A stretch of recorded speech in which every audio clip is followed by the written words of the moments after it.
a segment of the industry, what I call, or what is known as the premium or exclusive. Those are two terms that are used interchangeably. Coin dealers that really perpetuate this. So the one big thing that you just need to, if you're going to watch this interview and you get to this point and you want to tune off or whatever, if you hear those terms used by a salesman, just hang up the phone. That's it. Right? Just be done with that. The target audience is specifically 50 plus conservative Christian. All interviewers have their own style, and my style is to try to get to the point and to be intensely curious. And the key to interviewing is listening. Take a look behind the curtain with a real whistleblower and American patriot. Prepare to embrace the uncomfortable truth, because this program has no time for comforting lies. Here is civil liberties enthusiast, Second Amendment defender, and recovering FBI agent Kyle Seraphin. Oh, well, hello, my friends, and welcome to our Sunday Sit Down. Thanks so much for joining me. This program, no exaggeration, could save your life. We have seen that Americans in this country actually fear being financially destitute in their golden years more than they actually fear death.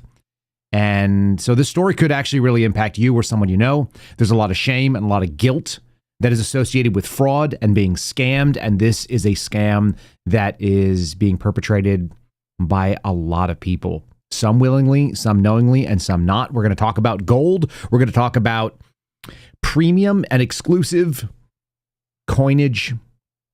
And I think you guys are going to find this quite interesting. This story comes from Dale Whittaker. He is a whistleblower, but he didn't just start doing this. Like, he's been actually talking about the gold industry for coming on 7 years now. I imagine it's probably exhausting. I haven't gotten anywhere near that kind of time. So we're going to have a long conversation. He's going to have all the rope that he wants to be able to weave the story that needs to be done. I think you guys will stick around and find it quite interesting. But we've given you a very good glimpse into it with the little tease right there. Before we get started, we're going to talk about assets. We're going to talk about things that you can physically possess that can ensure your safety and can ensure your financial security.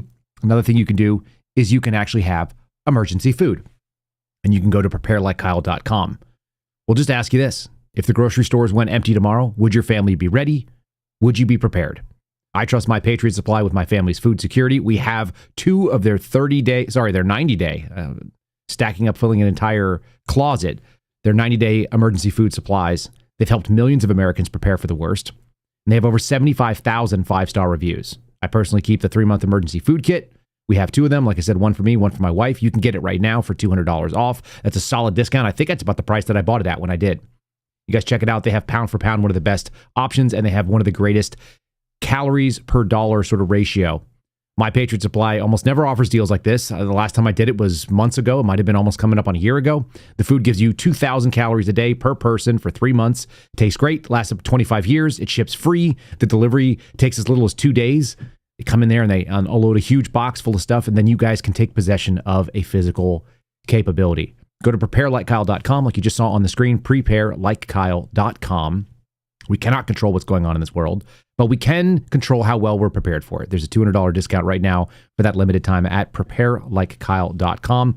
Thanks for listening to this. I think you guys are going to enjoy our Sunday sit down. So let's get right into it.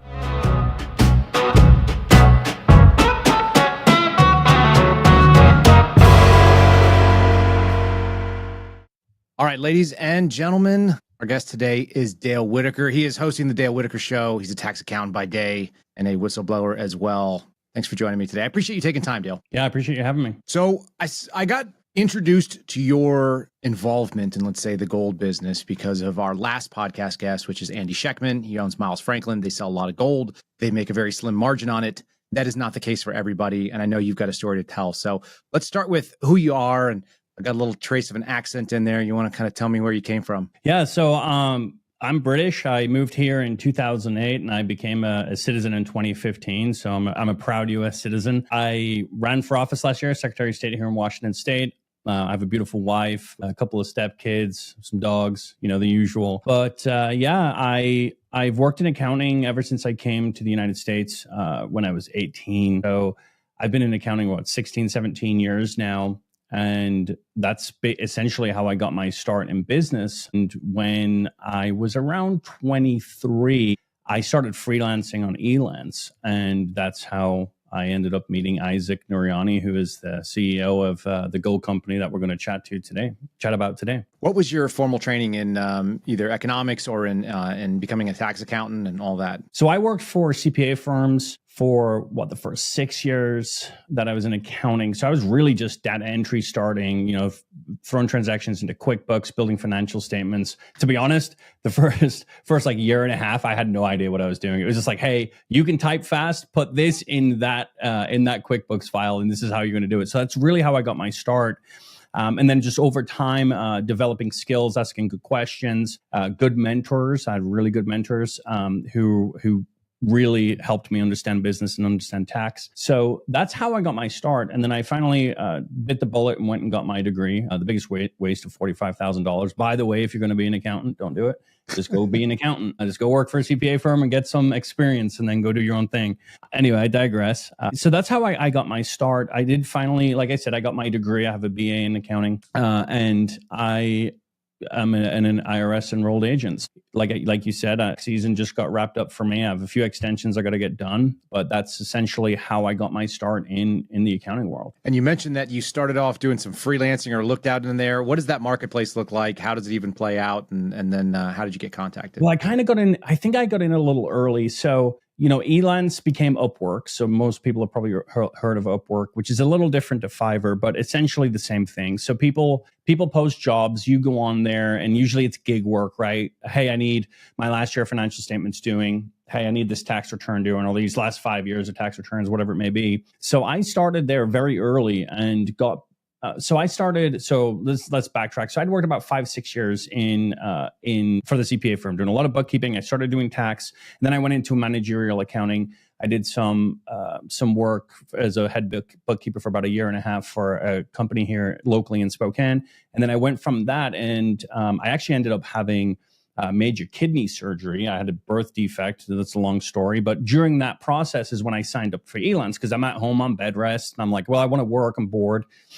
Bring in some extra income. And there was a lot of folks on there just needing general bookkeeping help. And it paid well. It paid, within a few, I'd say like 4 to 8 weeks, I had enough ongoing business where it was actually more than I was getting paid at my 8 to 5, and the flexibility that came with it was great. So that's how I got my start in freelancing, and it was great. Honestly, I've worked from home. I always tell people I've worked from home since 2013, since before it was cool. So I've been doing it a long time. So for people that are not familiar, Fiverr is kind of like a gig-based economy. So you put out like, here's who I am, these are my qualifications, this is my experience, and then people can just negotiate out. You kind of publish rates, I imagine. You're either hourly or job based. How does that work? Yeah. So at the time, I haven't used it for a long time. I've obviously kind of progressed past that point. It's a very good starting point, I believe. But so the way it worked was, someone posted a job. They said, hey, I need a bookkeeper to do my last 12 months of bookkeeping. And then I would go on and I'd say, okay, I'll charge you $100 a month, so $1,200, and I'll sit down and I'll crank out the whole 12 months of financial statements. And it's honestly, I could get that done in a couple of hours. So I went from making, $3,000 a month to making sometimes $1,200 in a day, where I would just sit and I would just work, 4 or 5 hours, get a whole set of financial statements done, and boom, you're done. They get a good deal. I work 5 hours and I make good money. So it was really just a very good transition. It suits my personality well, because I'm kind of type A. Kind of a little bit of a control freak, I suppose. So it really suited me well, where I could do things the way that I wanted to do them and be efficient in that. So, were there any types of business that you were focusing in on that ended putting you into a gold business, or was it generalized? No. So the way that worked, so the way that the way that it worked is, someone posted and said, I need this, and so with Isaac. The way it worked, he actually posted and he said, I need someone to teach me how to do bookkeeping. I think his initial thought was he's going to do his own bookkeeping. He wants to do all his own finance and so on, because like me a little bit, he's a little bit of a control freak. So he initially, it was me to train him how to use QuickBooks Online, which at the time and even today is not a good product. I always use QuickBooks Desktop. It's just a better product. So I'm teaching him, and this happened over a period of 4 or 5 months. So he posts a job, I bid, along with a bunch of others. He selected me. We had an interview and he said, okay, I want you just to teach me. So it started out really just an hour or two a month. Before Augusta had any sales, it was only Isaac, myself, and one other guy that were there. And the other guy was a salesman he was training out of his home. And I just was teaching him. It's like, hey, this is what this does and so on. And then I think he realized, after the couple of months of doing bank reconciliations with, minimal 20, 30 transactions, it was going to be a lot more work than he'd be able to manage along with trying to run the company. So, that ended up blowing into a full-time gig. Kind of, it didn't start there. So the way that it actually turned into a full-time gig is there was a company called Merit Financial, and Merit Financial were a very, very big precious metals company, one of the biggest at the time. And they were sued in 2012 by the district attorney in Santa Monica. And they were sued for a lot of the same reasons as to why I blew the whistle on Augusta. And what ended up happening is so Isaac had worked at Merit Financial. In fact, he was listed as a defendant on the lawsuit. So they filed the lawsuit. They sued Merit Financial, and one of the parties sued Isaac as well in his capacity as a salesman. And he was one of their top performers, very good salesman. And I think that was when he goes, I'm out of here. So he cashes out in 2012. This lawsuit's ongoing. He had quite a bit of money in the bank from making a lot of commission, which we'll get into in a little bit. And he goes and works from home and starts Augusta. And that's when I come in, right? And he's in very early preliminary stages. He's building the website because there's no physical location for you to go to. It's all done online. So he's building the website.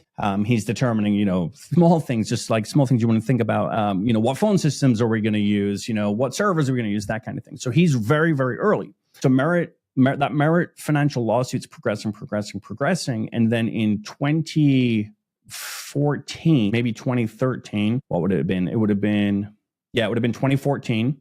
Summer of 2014, Merit finally closes their doors. So a bunch of the sales guys, Isaac's former colleagues, show up to Merit Financial. There's a notice on the door, and the notice says, we're done. We're out of business. We've been sued into the ground.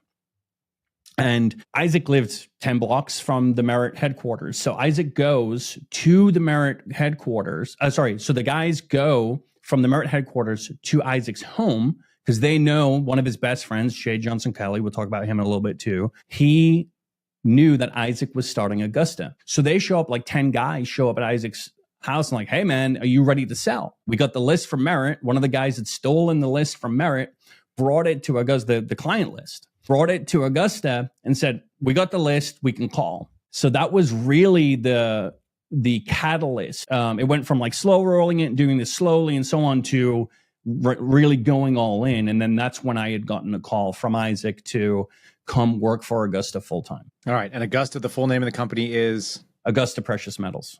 Augusta Precious Metals. They're based out of where? So if you go to the website, they'll say that they're that they actually operate out of Wilshire Boulevard, which is, prominent Los Angeles. So, and that's just to give this aura of, they're on Wilshire Boulevard. This must be a legitimate firm. The reality is they operate out of Culver City. And the reason they operate out of Culver City is because Isaac wanted to get out of the jurisdiction of the assistant DA who had sued Merit Financial. So he was looking intentionally to get out of that jurisdiction and move to Culver City. I actually helped look for spaces in Culver City for that purpose. Okay. And they have what, like a box or something, or some kind of a virtual address? Yeah. So that Wilshire Boulevard address is just a virtual address. It's just, they get, they'll get mail there and so on. And that's what their front facing address is, but there's no one there. It's just a satellite office where people pay, $100 a month to use the address, essentially. Perfect. All right. So you got pitched, teach me how to do books. He realizes this is going to be a bigger job than I'm going to be able to handle. He obviously has a sales background. Do you know what his business background or his professional training was prior? Yeah, so he didn't have any professional training in terms of, he'd never been a corporate officer or worked at that level before. I was told by him and his family that he had an economics degree from UCLA. I don't know. I never vetted that. I don't know if that's true or not, but he's a very intelligent person, so it wouldn't surprise me. But there's no like formal training, and that's one of the things with these salesmen. Most of them are recruited off Craigslist. right? And so they're not looking for necessarily educated people. They're looking for hungry people. When I say hungry, it's not hungry as in I haven't eaten. It's I want to make a lot of money. And that's the pre-qualifier. If you're hungry and you can follow instructions and you're charismatic and you can sell on the phone, you can work. You can make a lot of money. Sure. What about vetting? Did you do any vetting out of curiosity at that time? Were you doing Google searches to find out, hey, who's this guy that's asking to hire me on? No. So the way that worked is I went to like drop off a like lunch to my wife. My wife's got a house cleaning business. So I went to drop off lunch to her, and I'm at a house that she was cleaning. I'm talking to her, my cell phone rings and it's Isaac. And I was like, that's weird. Because he and I didn't have a relationship at this point. It was just like we scheduled once a month. It wasn't like we never texted. It wasn't like that at all. It was just, we text to schedule, hey, let's do this Tuesday or whatever. So I get this call and he says, hey, I want you to come work for me full time. And I said, okay, well, I'd already established a client base at this point over the last, let's say 6 to 8 months at this point. And I was like, okay, well, I don't have the capacity in my schedule to do that. Right. And he said, well, what would it take for you to fire all of your clients? And I said, I don't know, man, I'd really have to sit down and look at it. And he said, okay, well, look at it and let's chat tonight. So that was a conversation. So to be quite honest, I was excited because, managing multiple books and having multiple clients, it's not difficult, but it's a lot more challenging than focusing solely on one client. Right. Mm-hmm. So, I went home, I did some math, and I was probably making, honestly, about $3,500, $4,000. I just surpassed where, like on month to month, this is not gig work. This is just my month to month revenue. It's about $3,000 to $3,500. And then I was picking up other gig work. And so I just shot him a number. I was like, yeah, he's like, what's it going to take? I was like, $5,000 a month. He goes, done. Fire your clients. That was it. There's no negotiating. It was just like $60,000 a year. Here you go. So, I went from making like $15 an hour in 2013 to making $60,000 a year in 2014, mid 2014. That's a huge step up. Right.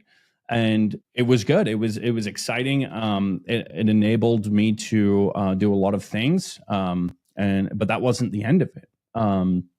In terms of money. Now there's a lot to do, right? We had no business. I didn't know the industry. I knew nothing about it. So my introduction to the industry, we'd had that conversation, and then Isaac said, hey, let's do a quick call and I'll give you a rundown of the industry.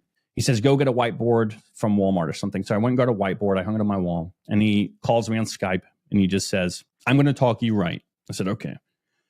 He spoke, I wrote, and that was it. An hour. It was an hour-long introduction. And now I'm the chief financial officer, basically, of Augusta Precious Metals. That was so it. He was laying out what? The business model, and then how they were going to enter into the market as well? Yeah, so not necessarily how to enter into the market, but it was more to do with what I would be doing. So, how trades work, what bids and asks are, what spreads are, which anyone who has dabbled in this, it's a lot more, you need a lot more training than an hour, especially if you're going to do the job, right? These are not necessarily super complicated terms and things, but there's a lot of terms that I use. There's a lot of terms that I use interchangeably and so on. So then with that, so that was basically it. And then he says, don't worry, there's a guy named Eugene who will help you. He's the wholesaler at Bayside Metal Exchange. Eugene was the prior CFO at Merit Financial. When Merit went under, Eugene started his own wholesale company, not retail, wholesale company, so that he could sell to these guys who have all of these assets. So he said that Eugene will help you. And he kind of passed the buck to Eugene, kind of felt sorry for him. And then I would ask him a whole bunch of what you would probably consider dumb questions if you're at least somewhat seasoned in the industry. And really Eugene ended up being the one who really, I guess, trained me, but he was so busy. It was kind of like I would get tidbits here and then I would just do a ton of research. So I was really just self-taught in the industry, to be honest with you. Mm-hmm. So are they picking up clients by the time that's happening? They've already got income coming in that you're keeping track of, you're doing the books, and then also you're trying to learn on the fly how to be the guy that's running behind the scenes. Is that essentially it? Yeah. So like I said, so there was one of the salesmen had stolen the lead database from Merit Financial and brought it to Augusta. So now here's the thing. It's, what's interesting about that. He wasn't the only one. There's another company out there that is buying up a lot of conservative folks right now who also stole that same lead database when they started their company. So we weren't the only one. There was at least one other, maybe two others that did this. One other for sure that I know for sure. There was another firm that popped up. It didn't last very long, but it did pop up. And I do wonder if they had done the same thing. So these guys come in, they're at Isaac's store, right? So Merit closed, they're at Isaac's store. Hey, we don't have jobs. We need jobs. We got this lead database, so on and so on. So Isaac essentially empties his living room of all furniture, and he lines the outside desks with outside wall with desks, and buys a bunch of iMacs and just sets up a makeshift sales call center out of his living room. And that was for about a good 8 to 9, I would say, probably 8 months. Maybe it wasn't 12. It was probably about 8 months. That was where the guys worked out of. So they just showed up to his house like they did the first day, and they rolled in and had a call center in his home. Yeah. And this was in Southern California, obviously. This is in Santa Monica, yeah. Santa Monica. So they're doing, and they're what? They're just dialing for dollars. You said conservative call list. Can you tell me about the clientele that was being targeted? And let's talk about product and what that looked like, so we can kind of get an idea of what this business was. Sure. So anyone in the industry will tell you that, especially in this segment of the industry. So I think it's really important to be super clear here. The entire gold industry is not ripe with fraud. There is this segment of the industry, what I call, or what is known as the premium or exclusive. Those are two terms that are used interchangeably. Coin dealers that really perpetuate this. So the one big thing that you just need to, if you're going to watch this interview and you get to this point and you want to tune off or whatever, if you hear those terms used by a salesman, just hang up the phone. That's it, right? Just be done with that. Now, it's a lot more complicated than that, but that's one of the big telltale signs. The target audience is specifically 50 plus conservative Christians. So every time that you see these advertisements on, conservative media and so on, there is a very good chance that company is going to be operating in the very same or similar way that Augusta is. Now, I'm not going to say this explicitly, like they all are doing this and so on, because I don't have evidence of that, but I can tell you what to look for that should ring some alarm bells and really scare you off from utilizing one of these. And I think with that as well, what you should look for is what companies are not advertising in this way. What companies are out there that are legitimate companies that have been around for a long time that are selling your typical bullion products that aren't advertising this way, and why not? And the answer to the why not is because these margins are so different.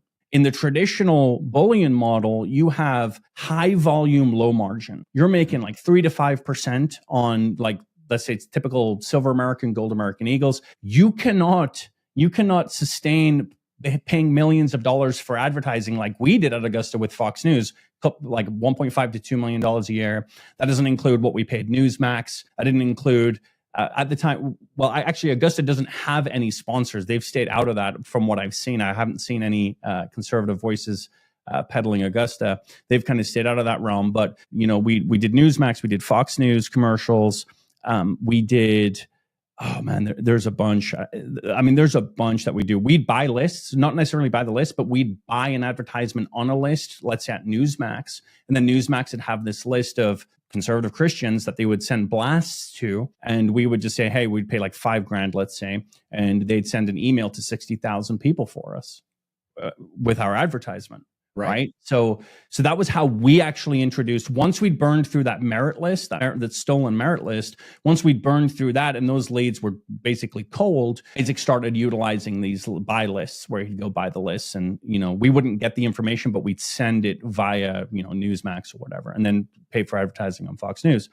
So then to the second part of your question, I know this is a little long-winded, but this is critical information, I feel, the product. Now, why is the product different? Well, the answer really is that it isn't a different product. It is a bullion product. That's it. So it's not numismatic. It's not collectible. So the way that works, and I have tried to send letters to the Royal Canadian Mint, British Royal Mint, and so on, is that these companies enter into an exclusive distribution contract with the Royal Canadian Mint, the British Royal Mint, the Perth Mint, by way of a wholesaler. The wholesaler, his name is Eugene Fogel, and he started a company called Bayside Metal Exchange when Merit was sued, and he went to do that. So Eugene utilizes his contacts to enter into these exclusive contracts with the mints so that he can have the sole distribution in the United States. So what you'll see is, let's say that so one of the coins that we sold at Augusta was called the Silver Canadian Eagle, which was intentional because the Silver American Eagle is such a popular coin, and no such thing existed from the Canadian Mint. It was a very good marketing idea Isaac came up with. He's like, people love the American Eagle. Let's give them a Silver Canadian Eagle. Very easy transition, very easy for the salesman to sell. So Eugene enters into these contracts, and then he sells the contract, basically sells the contract to us. He makes 50 cents a coin, let's say, off like a silver coin. And we buy the rights from him, and then we determine the quantity of coins that we want to purchase, right? It's solely determined by us. So we're creating the market. We're saying we're going to mint 200,000 of these coins, 300,000 of these coins. So when they say, well, these are numismatic, well, they're only numismatic because you decided to mint such a small quantity of them. Okay. Can you define that term for folks who are not precious metal so buyers? Numismatic is just collectible. It's just a rarer coin that's collectible. There's folks out there who will buy kind of like these odd coins at a higher premium, like the premium being the amount above the ask price on the open market. So if you just type in gold or silver ask price right now, it'll give you an ask price on the open market. That is the ask price worldwide for what it costs for 1 troy ounce of silver. The premium is anything that you pay above that. So whether that's $1, whether that's $10, whether that's $100. So numismatic coins have a higher premium because there's less of them in the market. And for whatever reason, it could be age, it could be that they only minted 10,000 of them. It could be, there's a whole slew of variables, but essentially that they are going to fetch a higher premium. That is the amount above the ask price that you will pay. Okay. It's because of the way that they're minted. It's because of the scarcity, theoretically, of whatever that species is that you're buying, correct? Correct. Yeah. And it could be just a super old coin, right? Like it could be like a Roman coin that has like 1/10 of an ounce of gold, if that, but it's worth a lot because it's old, right? So you've got an old denarius or something. You've got some sort of coin that comes out of, some sort of old culture, or you've got something that was struck in the U.S. mints at the turn of the Civil War. There's like steel nickels used to have a certain premium to it, right? Like certain things that were misprinted would have a value because over and above what the actual metal itself was. So that makes them numismatic. Is that right? Essentially, correct. Yep. So the term is loosely used, but it means collectible in general. Okay. So Augusta, to be clear, Augusta never ever made the claim that the coins were numismatic, not one time. And that was because they knew that this was going to be a problem. You can't sell a numismatic coin to be held in your IRA. And that's the other big part of this is the IRA angle. These guys aren't just selling you like for cash. They're not calling you and saying, hey, how much cash you have in the bank post-tax in order for me to sell you this. No, they're going specifically for 50 plus conservative Christian IRA money. This is people's retirement accounts. Mm-hmm. So, and that's very important to understand because that's where they make 99% of their money. And that's every single one of these guys.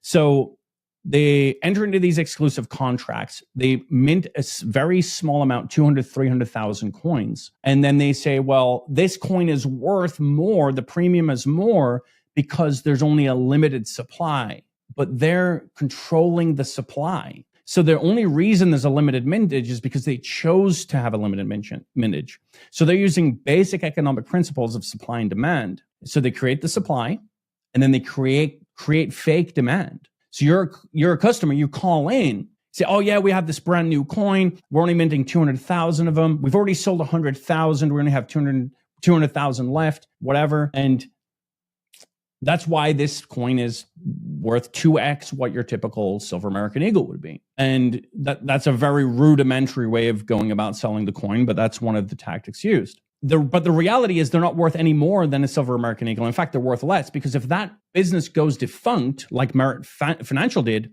your coins are now worth $0.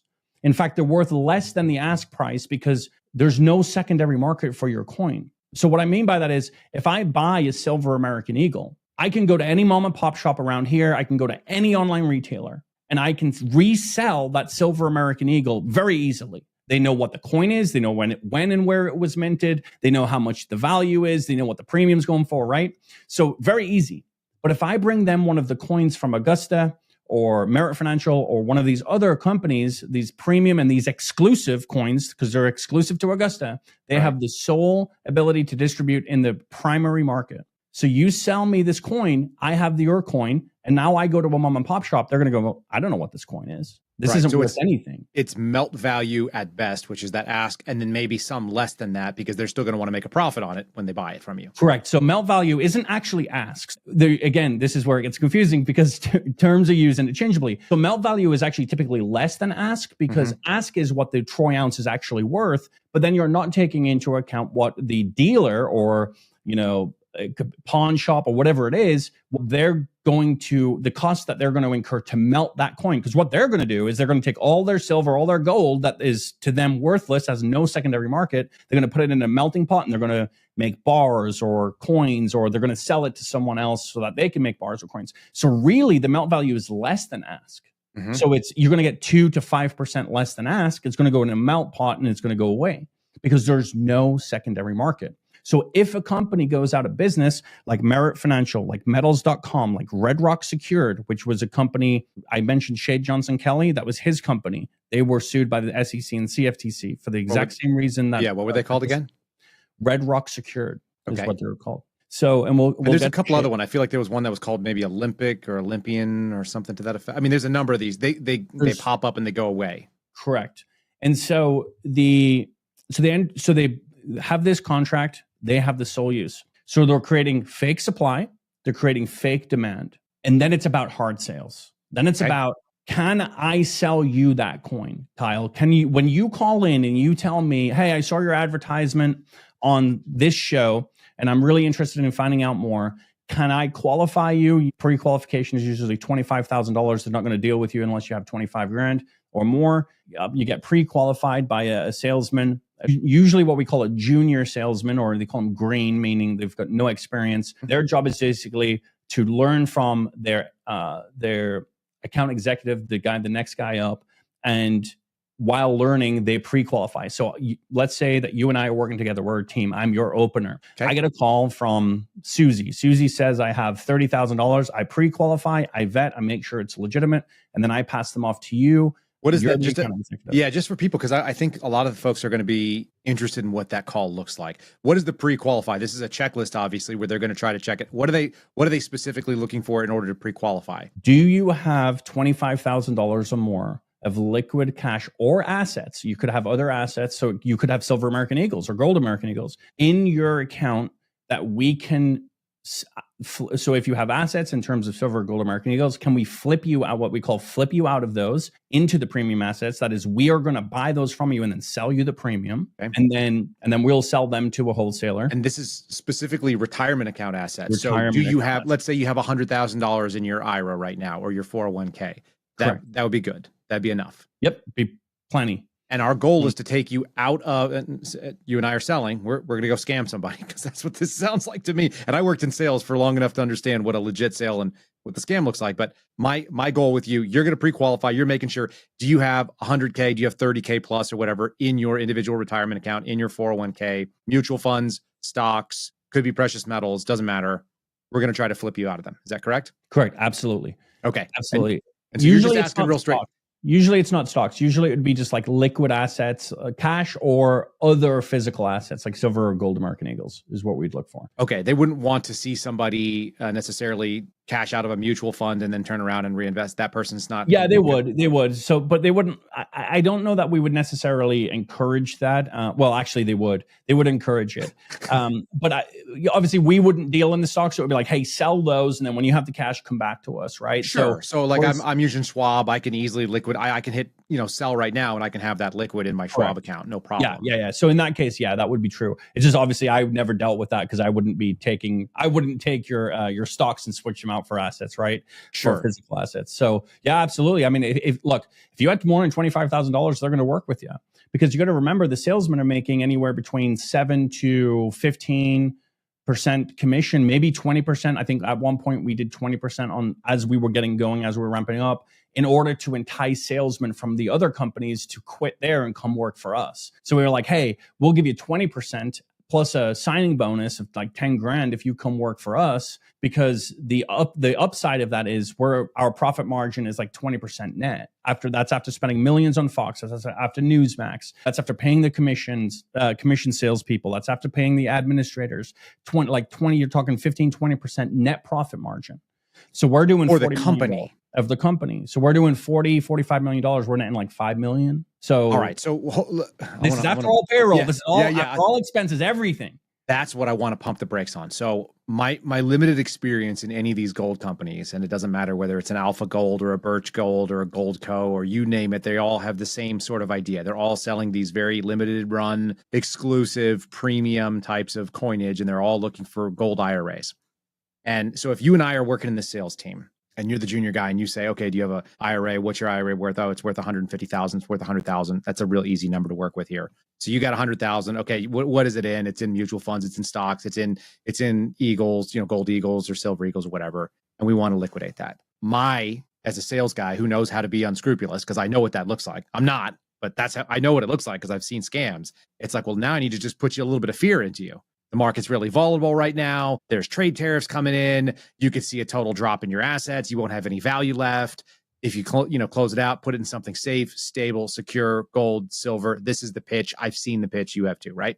And this is what these guys are going to do. So now we're going to get you to buy in. And you're saying that after they do that sale and they get $100,000 for somebody to let's just use that number because it's easy. They're going to pay $20,000 to the sales guy who did the conversion. We did for the first few months. I think it was right at 20,000. It was right at 20%. And we did it for a very limited time because it's not that isn't sustainable, right? So no. I was going to say that's a shocking amount of money. But if they did, what was the sustainable amount? 15? Usually we would do between 7 and 10. Okay. So let's say even at 10, that's 10 grand. And here's the thing: that's $10,000 of your retirement money that you worked your whole life for. And I'm going to take 10% of it. Your whole life, and I'm going to take 10%. Now, do you think if I led as a salesman with, hey, when you buy these assets that I'm hard selling you don't want these. You're calling, you've done some preliminary research. You know that gold and silver American Eagles are the go-to. But you call me, excuse me. But you call me and I hard sell you, excuse me. No, take your time. On these assets, and if I were to tell you up front, I don't want you to buy these gold and silver American Eagles. I want you to buy these coins that I'm hard selling you and I'm pushing you to buy, right? And that's the thing. I'm pushing you to buy. I'm going to keep 10%. Like 10% will be paid to me. That's right.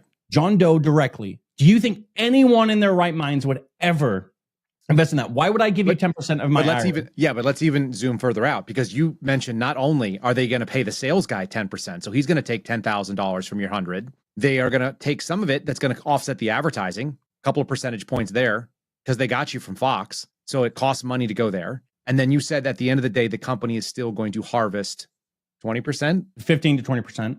Let's call it 15. And if you go economies of scale here, that's just what Augusta. We're a small fish. We were just a small fish in a big pond.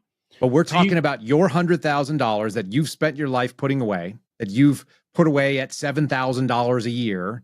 If you maxed out your contributions kind of deal, right? Or maybe you put it away at $5,000 a year. Most people don't even have $400 to rub together.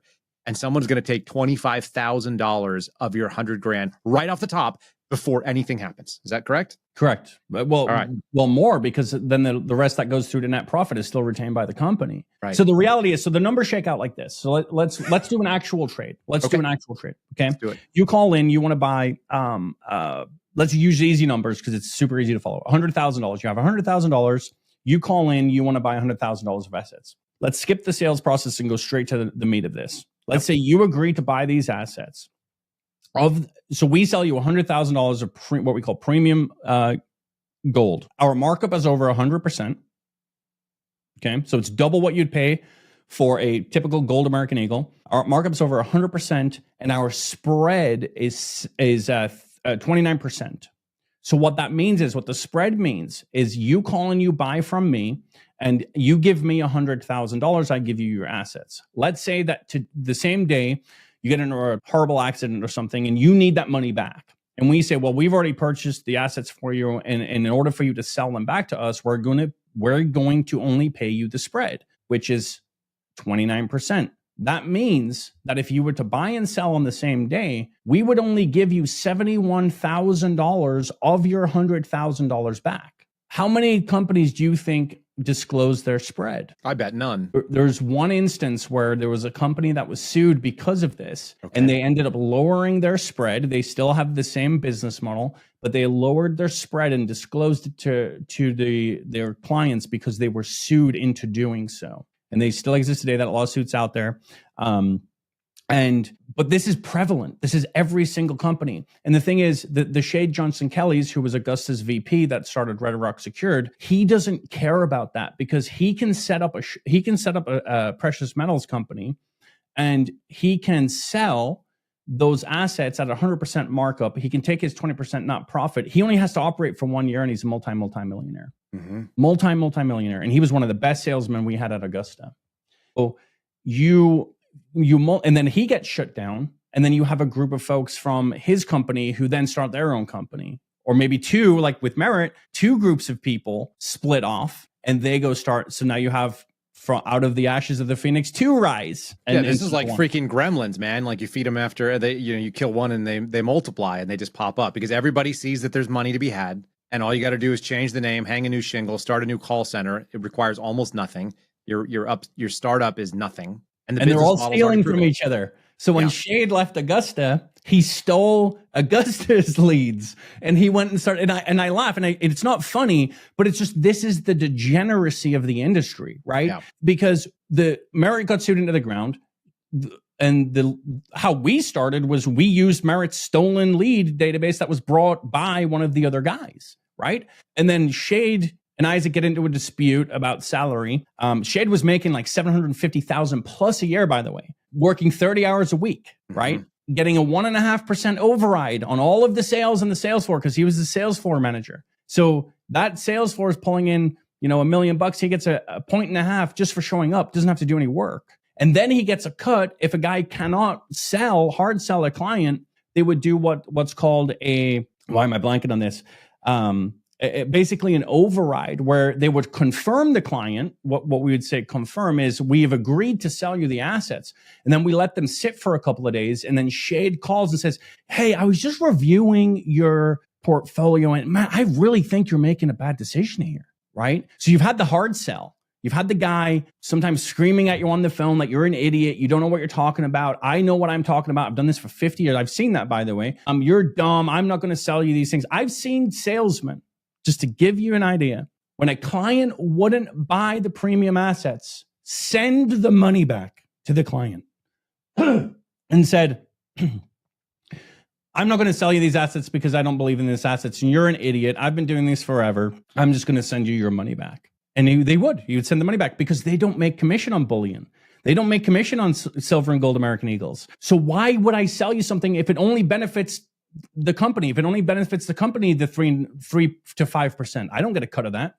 So to be clear, they actually did also offer traditional products, which would be bullion coins, American Eagles, etc. You could buy those. There's just no markup in it, so there's no money in it for the sales guy.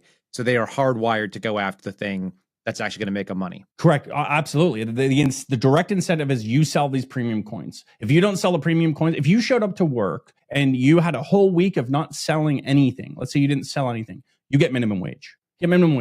So, but if you sell, you earn 7.5%, 10%, 15% of the value of whatever that sale is. And most of our sales were at least 6 figures. You had some that would be under 6 figures, but the majority were over 6 figures. These are folks 50 plus, 60 plus, 70 plus, sometimes 80 plus, that are investing a large portion, if not all of their retirement into these assets. So the salesmen have a direct, outside of their home, it's probably the majority of their net worth. Correct. Right, which you should never do. Always diversify. Only hold about 20% max in physical if you're going to do that. And I'm not a financial advisor. Talk to your financial advisor, but do not invest all of your money into one asset. This is just investment 101. Just don't do it. And especially don't do it if you hear the term premium coin or exclusive coin, or you're being hard sold an asset you don't want. Stick to the gold and silver American Eagles. It's a rule of thumb. Yeah. What's crazy is so we've had, like I said, my previous guest recommended that I have you on and talk about this. He's seen it from his side where people are trying to figure out what to do. I've been basically swindled out of my whole life savings. What comes next? And oftentimes, because he is a reputable dealer and he's done $12 billion worth of gold sales. Andy and I have talked plenty offline as well. But he's done $12 billion worth of bullion and he makes 3 to 5% tops. Best case scenario. It's just it's a massive, it's a bulk business. It's cutthroat market. Like 0.5% will lose you $1 million deal. I mean, really, that's what the bullion deals are, but the premium deals aren't that way. Right. And the real companies that are doing this are buying, I accidentally got one of his text messages that I don't think was meant for me, but it was talking about the number of armored trucks or semis they would have to have in to bring in the bulk of the value, because the way that these guys are able to make a living or be able to make even those margins is by buying, tens of millions of dollars worth of assets at any given time. And then they sell it out in the retail market. That's what the wholesale looks like. So if you're going to do that business, you're doing it on very, very slim margins and you're doing it in bulk. That's the only way it happens. These guys are doing crazy, what you said, exclusive or premium retail, and it's based on false scarcity. That's what I would call it. Is that accurate? False scarcity? Yeah. So you're hitting the nail on the head. So you have low margin, high sales, and you have high margin, low sales. We're talking about high margin, low sales. Now they want to be high margin, a lot of sales, because then they make more money, right? Sure. All the executives make more money. And I think what's important is a lot of these guys are people you wouldn't trust watching your kids. Literally, you have degenerate gamblers, alcoholics. You have you name it. Your typical, I guess you could say, stereotypical salesman mentality kind of environment. You think what was that one good? This is Glengarry Glen Ross. This is Boiler Room. This is like guys who are basically hard selling assets. You can go watch Wall Street. You can see. There you go. Wolf of Wall Street. Right? There you go. So Wolf of Wall Street, or the original Wall Street with watching it with what's his name? Now I can't think of his name. He's so good. Michael Douglas is in there, and Charlie Sheen do it, right? So they're out there hustling people for their money. They're doing zero-sum transactions where if I take everything you have, I sleep at night just fine because I go and wake up and drive to work in a Ferrari. Yeah. And I know who these people are, by the way. And so do you. And so does some people. Don't realize what capacity some human beings have for complete evil, where they're going to bankrupt an 80-year-old person who doesn't have another way of making a living, who's not going to recover from this. They're going to die penniless. Yeah, absolutely. And one of the things that that really gets me is, so I worked with a guy named Jeremy Miller at the Washington Post. I've tried, by the way, Kyle, for 7 years now to get this story out there. I posted on Jordan Peterson's Reddit subreddit, where you go, write a letter to him. I've sent emails to all of them, every single influencer that you can imagine, from Hannity to Ben Shapiro to all these guys, and just said, hey, there is a very good chance. I don't have solid evidence. I'm not claiming they are doing this, but there is a very good chance that these guys operate in the same way that the company I worked for operated in. Here's my whistleblower complaint. I redact all of the information that needs to be redacted. Here's my whistleblower complaint, guys. You really should consider not selling for these companies. Because I believe that these guys, they're not complicit. I don't think that they know this is happening. Now, I think they do. You think so? See, I struggle. I'm going to tell you why. This is slightly different than interview. This is just two guys sharing some information. So I launched a podcast. This podcast we launched in February of 2023, right? And I relatively quickly picked up a few thousand followers, which is not enough to monetize, generally speaking. And we had a small company that jumped in with us right away. They were friends of family. They knew what my position was. They wanted to be part of it. I came at them and they said, how much is it going to cost to advertise? I said, I don't know, $10,000 a month. And they go, yeah, I don't think that's going to cut it. So they came back with about a tenth of that. And it's like, okay, fine. That makes sense. Yeah, I get it. I don't understand how cost per impressions work. I didn't understand how any of the business worked. And I didn't want to. It wasn't what I started doing. I used to be an FBI agent. That was my jam. I was the guy that people called when they got scammed and they bought coins at 20 times the cost and they spent $250,000 on a dozen coins that didn't have that actual value. So that was my, background into this. And somebody came to me from one of the gold companies and they said, we're willing to, would you like to talk about having a gold sponsor? The first thing that happens whenever you have a tiny audience is all the gold companies will reach out, and the people who are selling on their behalf, not a Ben Shapiro, but think several tiers below Ben Shapiro, the folks who have 20 or 30 or 50,000 people in their audience, you'll go on their show, and a week or two later, they'll call you up and say, do you have a gold sponsor? They all offer it. It's the first thing that I was offered every single time, multiple times over, Dale. Do you have a gold sponsor? I said, no. Do you think that they know that this is how they operate, though? No, I don't. And it's a level of understanding, right? And so what I think happens here is I think that when I got the call and they said, do you have a gold sponsor? I said, no. And they said, can I put you in touch with my gold guy? And I went, sure. I'm in the business of making connections. No big deal. And somebody says, they'll pay you $3,000 a month plus 10% of everything that closes that you refer to them. $3,000 a month plus 10% of the close. How is that possible? Maybe it's 5%. Maybe it's 1.5%. But in a business that has 3% margins, you're not paying me up front $1 per follower that I have or $1 per prescriber. That's not physically possible to be able to make $1 unless you're charging 100%. And from what Andy Sheckman told me, some of these people are charging 200% premiums. Yeah. Yeah. They have no problem doing it if they can do it. So if they're going to go out there and get a niche market, they're going to go find the Kyle Seraphin show audience. They're going to find the Dale Whittaker show. They're going to say, yo, you got a podcast, you got a couple thousand people, and they trust you because you've built up a reputation on being someone who says true things. That's when they go to those people. So as a guy who sits here who's scrupulous, if you offer me money that's too good to be true, it doesn't make sense for what I'm doing and nobody else is going to pay it, there's something's going on. And I just knew right away that it was wrong. I didn't know the mechanism. I learned the mechanism from Andy. I'm learning it even more from you. So that makes sense. Yeah, but I can tell you that there should have been some questions for these people. And Ben and I agree. And some of them, and what's interesting is some of these guys have been advertising for these guys for 20 years and have literally made their millions and millions off of this. So that's right. They've literally they've bilked old people for every penny that they had and squeezed them out and made them penniless so that their audience will die in poverty so that they can drive a Rolls Royce. I mean, for me, this is really evil, Okay, so you're working in there. How much of that did you understand as you were working? Kind of give me the progression as you were working. Yeah, so and I was going to get to that because I know that there's going to be a bunch of people going, something's not right here. How did you not know? So I think segregation was part of the process. So remember, I'm working remotely in Washington State, and the office is in LA. So I was only there once, maybe twice a year. Okay. So, and that was usually for a Christmas party. So even then, we're not selling around Christmas. No one's buying gold. Everyone's focused on. Everyone's focused on on Christmas, right? So no one's really worried about investing in gold around Christmas time. So we'd fly down, my wife and I fly down and we'd go to a Christmas party, and Isaac and I maybe would grab lunch or something and just chit chat. But it wasn't, I wasn't really on site a whole lot. There was there was one period of time where I was there for a week, and I really got an insight to just like the general atmosphere of the office. It was very lax atmosphere, but it's interesting because if you buy bullion, and you have a salesman that's willing to sell you the bullion, they'll call you a bully head. So it's a pejorative. It's like, hey, he's an effing bully head is what they would say, right? And just not worth my time, right? That kind of thing. So if you're someone who was actually going to buy good assets, what are actually good assets, that's a pejorative for them because you don't make them any money. In other words, the bully head was the customer on the phone. They didn't want to talk to him. The bully head is the person who will only buy bullion. They're not going to buy the premium coins. The people who are going, nope, I don't want that. I want bullion. But what's interesting is they still want to buy it from the firm that's advertising on whoever's show. So it's like they still want to buy it from you. It's just, and Isaac would encourage them just to sell it. At that point, if you've exhausted all of your sales techniques and you're not able to do it, just sell them the bullion. That's what Isaac would say. But then the guys would say, well, you make money. We don't make money. So why would we do that? Right.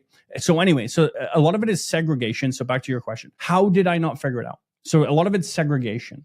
So I'm really overseeing financials. A trade would come in. It would get sent to me. I would process the trade. I would send Eugene a purchase order. He would then process that order. And that was it. I built my sales file. I'm really hands off. I don't see the real scope of the sales floor. We had a transaction agreement. Why would I read a transaction agreement? I'm the accountant. I'm not the attorney. So, were you doing payroll too or no? Yeah, I was doing everything end to end. Yeah. Okay, so you're seeing, but at least you're seeing the numbers that these guys are getting paid and what these people are making. Yeah, and so part of me, I guess, being young. So there's another element to this too, and this isn't an excuse, but it is just my way of thinking at the time.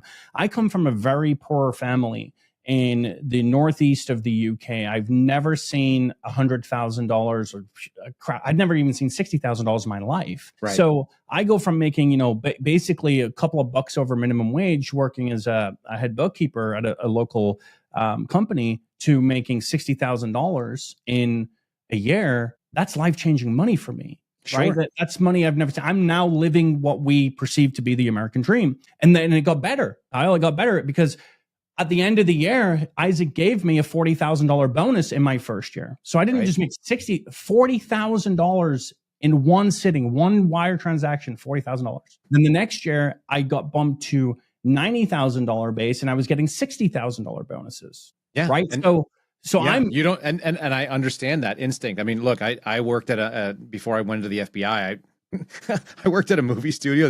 We'll just talk numbers. I think my audience kind of finds it because I'll just play open. I like to play open cards with people. So I made almost $100,000 a year working for a movie studio at 25 years old, which was wild money for me. I was like, wow, that's crazy. And then I enlisted in the military and I made $1,800 a month. Like you go right back down into the toilet and you make no money. And that's fine. That's what I signed up for. So before I joined the FBI, I made about 13 or 14 bucks an hour working in a hospital, working as an emergency room paramedic. No big deal.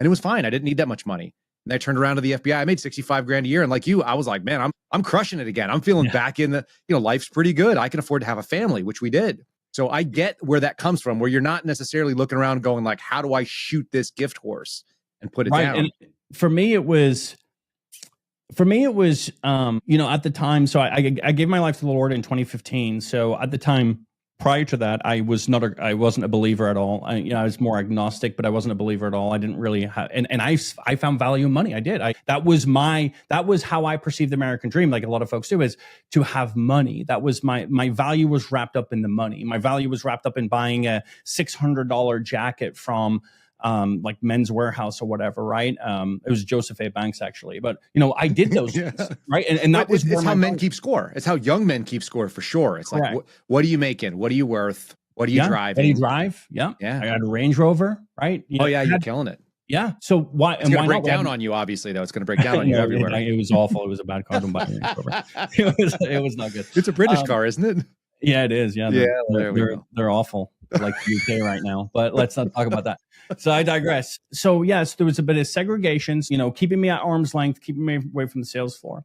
The first kind of niggle of doubt was I had an assistant and he said, hey man, do you think we can, and he's very good at math, way better than I ever will be, very good at math. He goes, hey man, do you think you could actually make money on premium coins?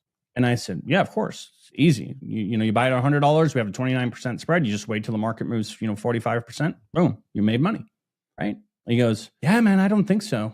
So he sits down and he does kind of this calculation. And so I'm like, no, man. I was like, no, you can make money, man. It's a simple math. The market moves enough to cover your spread. You're making money. It's that simple. What I didn't take into account was that within the transaction agreement, it is very vague how our coins are calculated. Where is the premium coming from? Well, the premium is made up. Isaac would just throw Isaac and I would get on a Skype call and I'd share my screen with the product sheet and he'd go, what does 50% look? I'm not kidding. What does 50% from cost to bid look like? That's it. What does it look? Nah, that number doesn't look right. Well, just try 42%. And then we do that. And then he goes, okay, now let's calculate in the spread and get to our ask, because it's kind of a reverse calculation. But the point being, it was just like whimsical. It was like, let's throw this out there and see what this number looks like. And if it feels good to me, then that's what we're going with. Really, he was trying on what profit margins look like essentially and said, okay, that looks like I can pull that off and I'll be able to sell it to people. And he's 100%. Just doing it based on his instinct. 100%. It was just based on...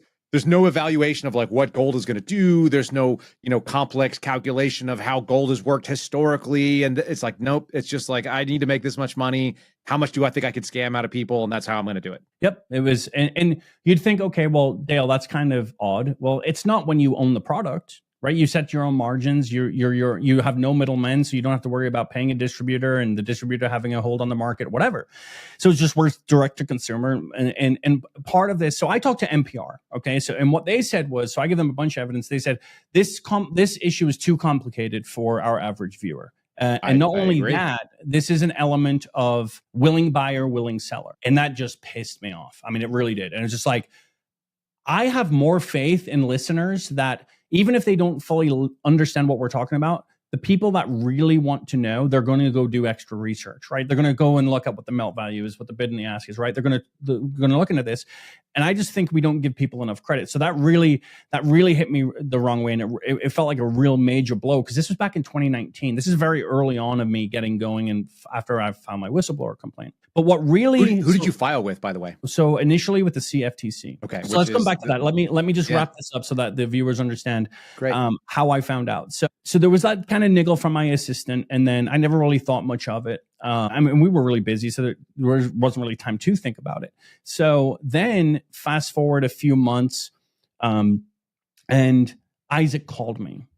And he calls me and he says, hey, we have a client. And I know the client's name, but I'm not going to disclose it. But he says, we have a client he wants to sell. And this guy's in his 80s. He wants to sell 5,000 coins back to us. Can you share your screen with me? So share my screen. Everything was done on Skype. So share my screen, show him the product sheet. He goes, I want you to reduce the bid price. Okay, so for those viewers that don't understand what this means is you have your spread of 29%. When you reduce the bid price, you are increasing the spread from 29% to 50% to 70%, whatever it is, which means that we pay the customer less money. Okay, so so he's saying we're not going to pay this customer 29%.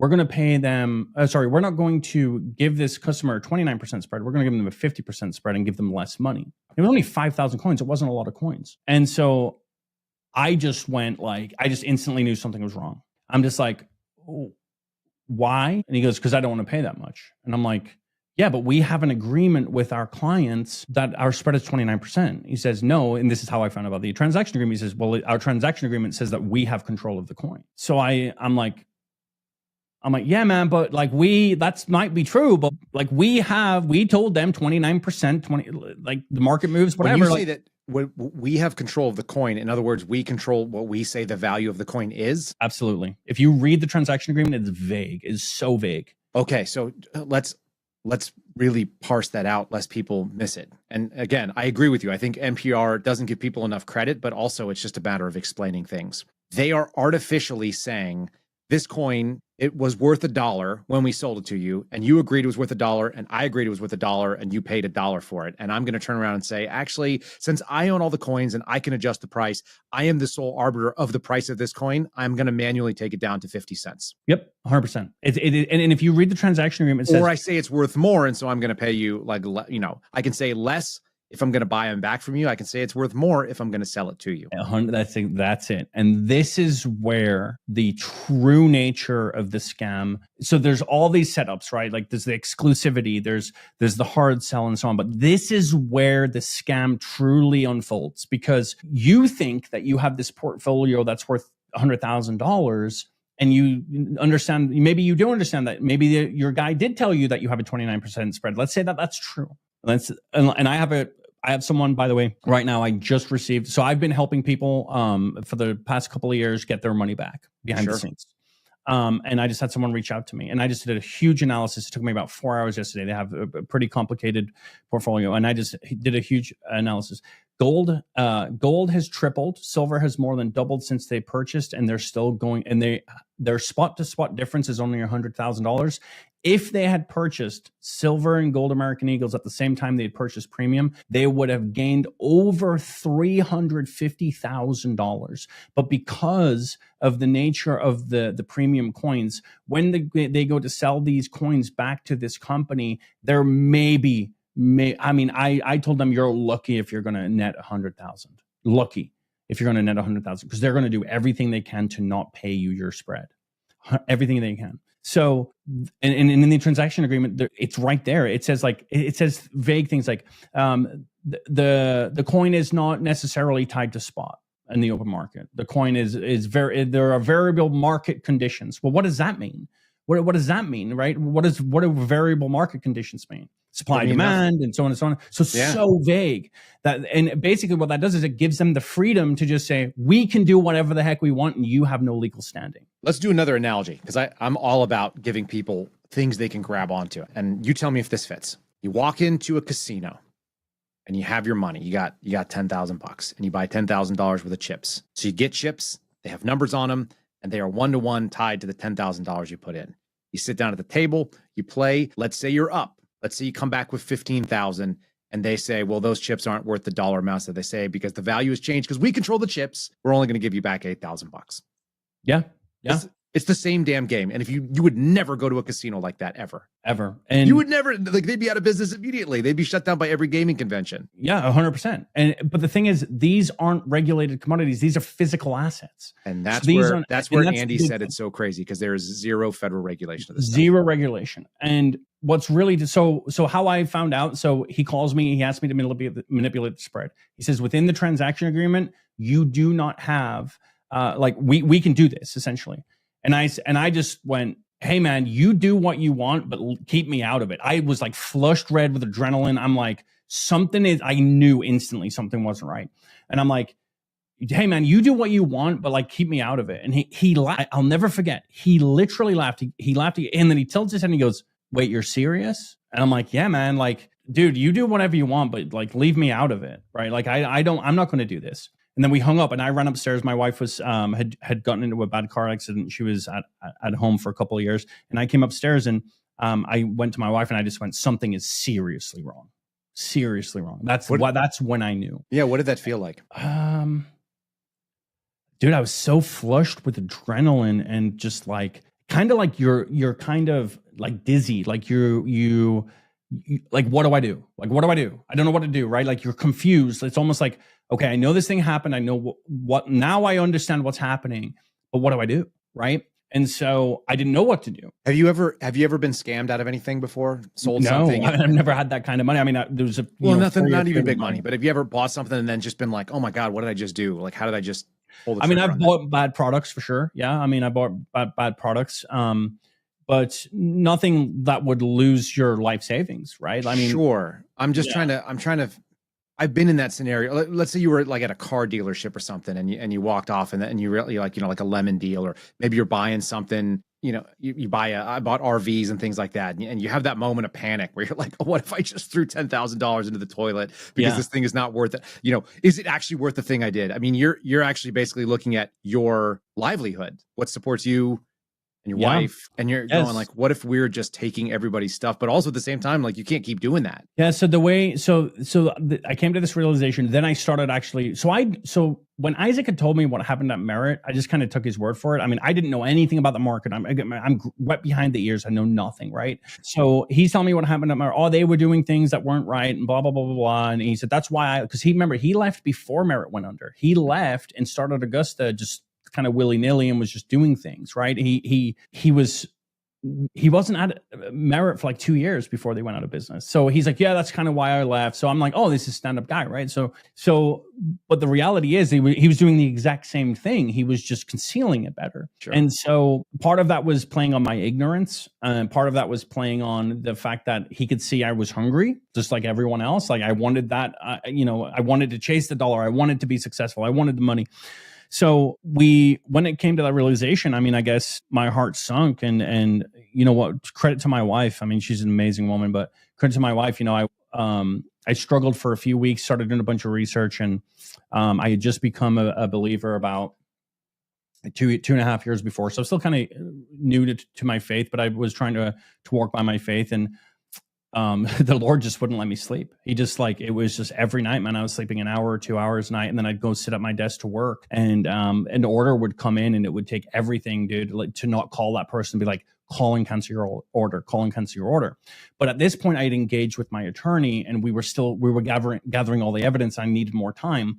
And I just finally, I called so I finally went to my wife and I was just like, after about 2 weeks of not sleeping and I just said to her, I said, babe, I got to quit.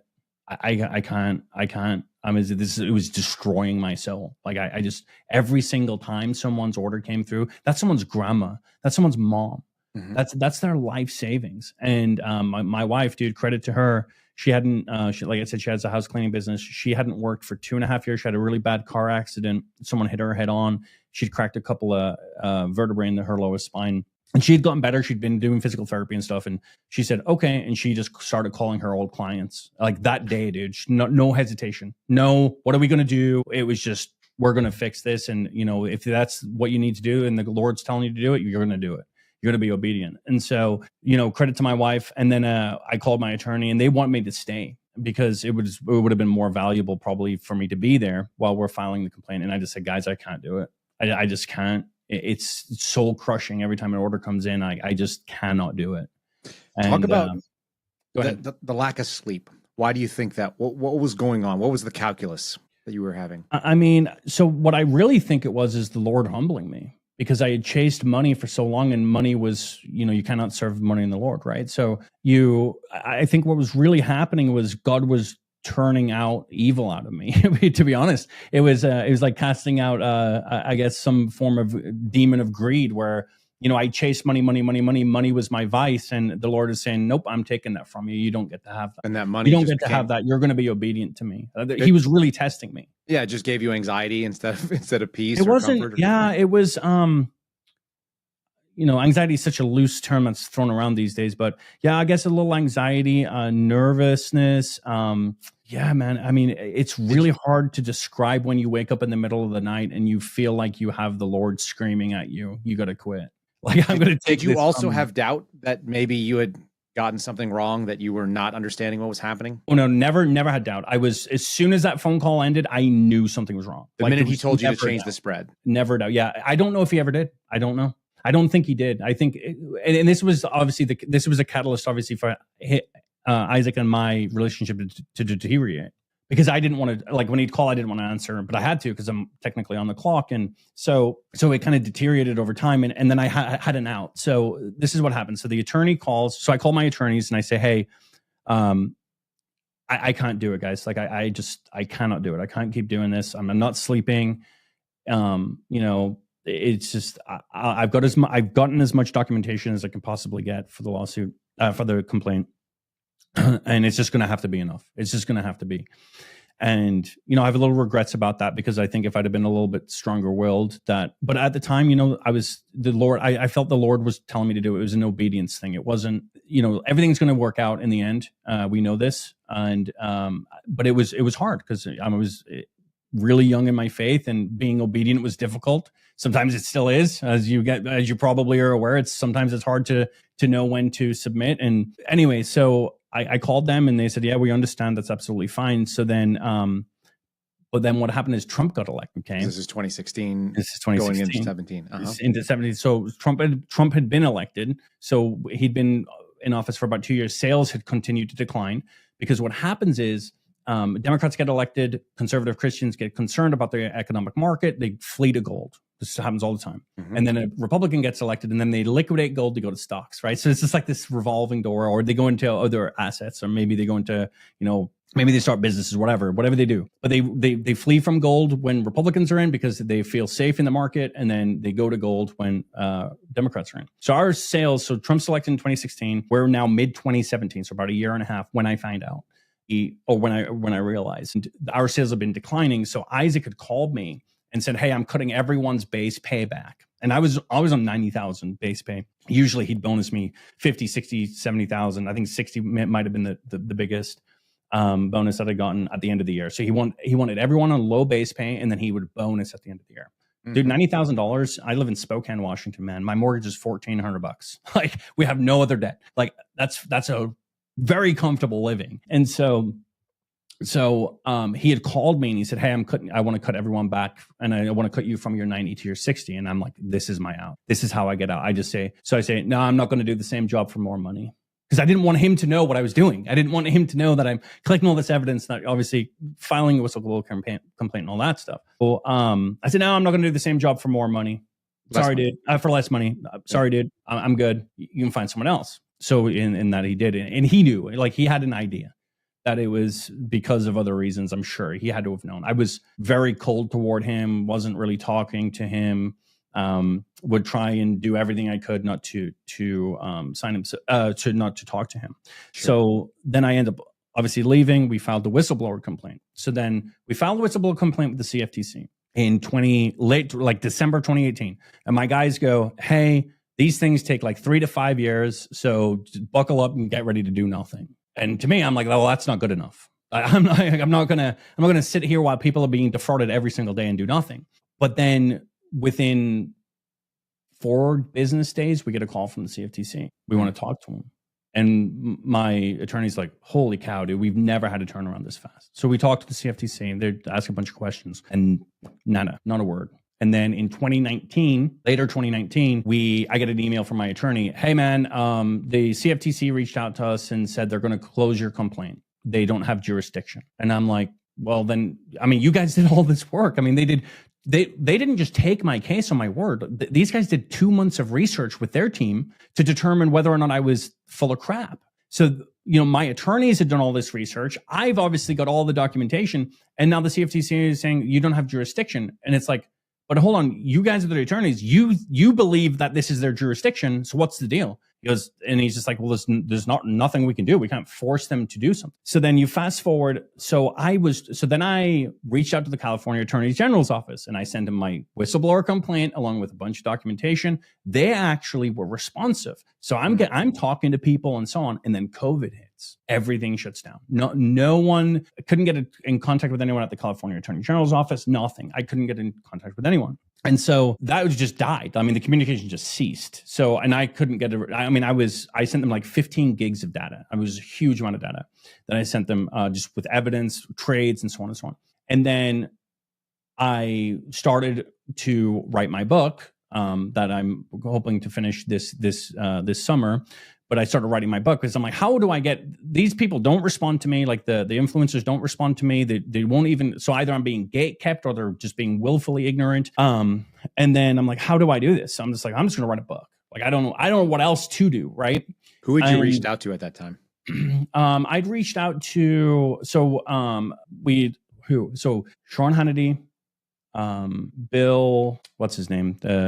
I forget his name. He's been at Fox forever, and then he talking about O'Reilly. Bill O'Reilly. Mm-hmm. I've reached out to Jordan Peterson, Hodge Twins, Charlie Kirk. I actually just went last week. Charlie Kirk had his event at Washington State University. I went last week with my full whistleblower complaint redacted in an envelope and handed it to his staff and said, "Make sure Charlie gets this." I've reached out to Jordan Peterson, Ben Shapiro, Matt Walsh, name them, dude. I almost every single one of them. Brandon Tatum. I saw Brandon Tatum at a Turning Point USA Faith event, and I told him to his face, I will provide you all the evidence that you need. Mm-hmm. I've reached out to them all, man. And so they close my case. We start reaching out to all these people. And look, this didn't all happen at one time. So I want to be clear. Like, I didn't reach out to every single one in 2020, right? Like Charlie Kirk, this was the first time I'd actually reached out to him because I realized he was selling when I was watching it. I'd never seen it actually. And I saw on one of his videos like last week and I'm like, okay. So then I went, when I tell you that the question is, do you have a gold sponsor? The assumption is you will have a gold sponsor. Yeah. Well, not me. No, thankfully not you. So I'm glad we're having this conversation. Yeah, never. And it won't work. The only people that I would do, and I talked to Andy Scheckman at Miles. He said we'd rep you. You know, if you wanted to sell bullion, we keep our customers for life. We'll pay you for life for bringing us a customer. The split is not very big. It's not a ton of money, but if people want to go and do it, you know, we're happy to have people that want to come in because our goal is to protect assets, and so we make a small amount of profit on it because we provide a service, and that's it. And, you know, if you sell $12 billion worth of gold, he's told me he's never had a customer complain. I believe him, actually. He does the same thing that you're doing in the background. It sounds like you're doing penance. Is that kind of what you got going on? In a way, I mean, I don't... Maybe not explicitly. I will not... Let's say it this way. I will not stop until this industry dies. I don't care if that's 10 years from now, 20 years from now, 30. I do not care. I will not stop. I'm currently talking to my congressman and I'm helping him draft policy so that we can get a bill on the House floor. I'm talking to anyone that reaches out. If someone DMs me and says, hey, have me on, I'm going on. I don't care if you have 1,000 subscribers. I don't care if you have 10. I will come on and I will talk to you about this issue, because the more people, like the biggest thing that, okay, so during that time, so I'm going to backtrack. So 2020, 2021, I start reaching out to folks. And then CoffeeZilla makes it big, and I end up trying to reach out to him, couldn't get a hold of CoffeeZilla.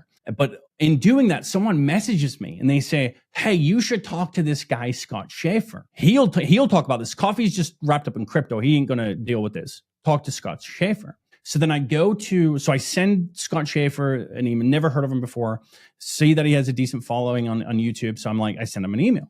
Didn't hear anything for a minute. And then I get an email like, hey, I'd love to talk to you about the issue. So I go on and I did essentially the same thing that I did to Jeremy Miller at the Washington Post when I was the major source for his article. It's this article actually right here is the article in the Washington Post. And I said, I'm going to tell you everything you need to know. You can believe me, not believe me, I don't care. But you go vet me. You go vet what I'm telling you. And everything that I say to you will be true. So Scott goes, and it was a couple of months. He did his due diligence. He says, okay, let's talk. Let's get on this student interview. So that interview, I was super casual. I had like a baseball hat on and stuff. But I went on there. And that thing actually has done more, and credit to Scott Schaefer. That video has done more for this effort and my effort to get the word out than anything else I've done. Mm-hmm. So let's backtrack to the CFTC, because this is what really frustrates me. What does that stand for? It's Consumer Finance Protection? The Commodities Futures Trading Commission. Okay. So they're the federal regulatory body for commodities and futures. So they say we don't have jurisdiction. We're going to close your case. And we're like, well, so we asked them, who does? And they're like, we don't know. Right. So it's like, okay, great. So my attorney fires me. He's like I can't do anything for you. So I just take the TCR, the complaint with the CFTC that we filed, and I send it to the SEC, the FTC. I send it to everyone and their mom. I'm not kidding. Every federal agency you can imagine with 3 letters, 4 letters, I send it to them. And I get nothing. And then in 2023, Red Rock Secured, Shade Johnson Kelly, the VP of Augusta that left Merit and showed up at Isaac's door. He had left Augusta, I think around 2019, 2020, stole all of Augusta's leads, and the irony there, and then went to start Red Rock Secured. Red Rock Secured are sued in 2023 by none other than the CFTC in a joint lawsuit with the SEC. So I'm going, hold the phone here, guys. I thought you didn't have jurisdiction. How are you filing this joint lawsuit if you don't have jurisdiction? Right. So the reason I knew about this lawsuit is because Jeremy Miller and I have stayed in contact since we've worked on that Washington Post article, and he still to this day sends me information. So he sends me this lawsuit. He says, hey, have you seen this? And he knows obviously the connection with Shade and Augusta. So I read the lawsuit and I'm like, are you kidding me? Identical business platform, identical sales strategy, identical spreads. The whole thing is the exact identical case to what we submitted to the CFTC. So I reach out to my attorneys. I'm like, hey guys, the CFTC, just look at the case similarities. Like I have the same attorney, like Sean, my attorney. I'm like, Sean, this is the same exact lawsuit that we want them to file against Augusta. What on earth is going on? Sean? And he's like, I have no idea. So then we decide that we're going to resubmit the complaint with the CFTC, and then also file a subsequent complaint with the SEC. Mm-hmm. Okay. Because there was a joint lawsuit. So we get a quick response. They get back to us and we start having a conversation again. And I'm pissed. I'm like, there's no excuse. So then I find out the reason why Shade was sued so quickly is because someone that works for the federal government that probably handles mutual funds or something invested a bunch of money, $2 million in these assets. That portfolio was probably audited or something like that. I'm kind of hypothesizing a little bit here, but it was audited. And then people go, where's the money? And then they figure out that Red Rock had took them for a ride. And because they have connections in the federal government, Shade gets sued. Isn't that something? And I'm like, hold on. So we file these complaints, and then and the day that they filed the actual lawsuit, so we knew they were working on this Red Rock thing. I was at an Ace Hardware. I was doing some yard work. I was at an Ace Hardware, and I get a message. And Jeremy Miller sends me this press release, a $68 million lawsuit against Red Rock Secured. So I'm super happy, but I'm also really pissed. And I'm like, this makes no sense. So remember, I have legal representation because we knew the SEC were working this case against Shade before it had ever been filed. So we knew about that.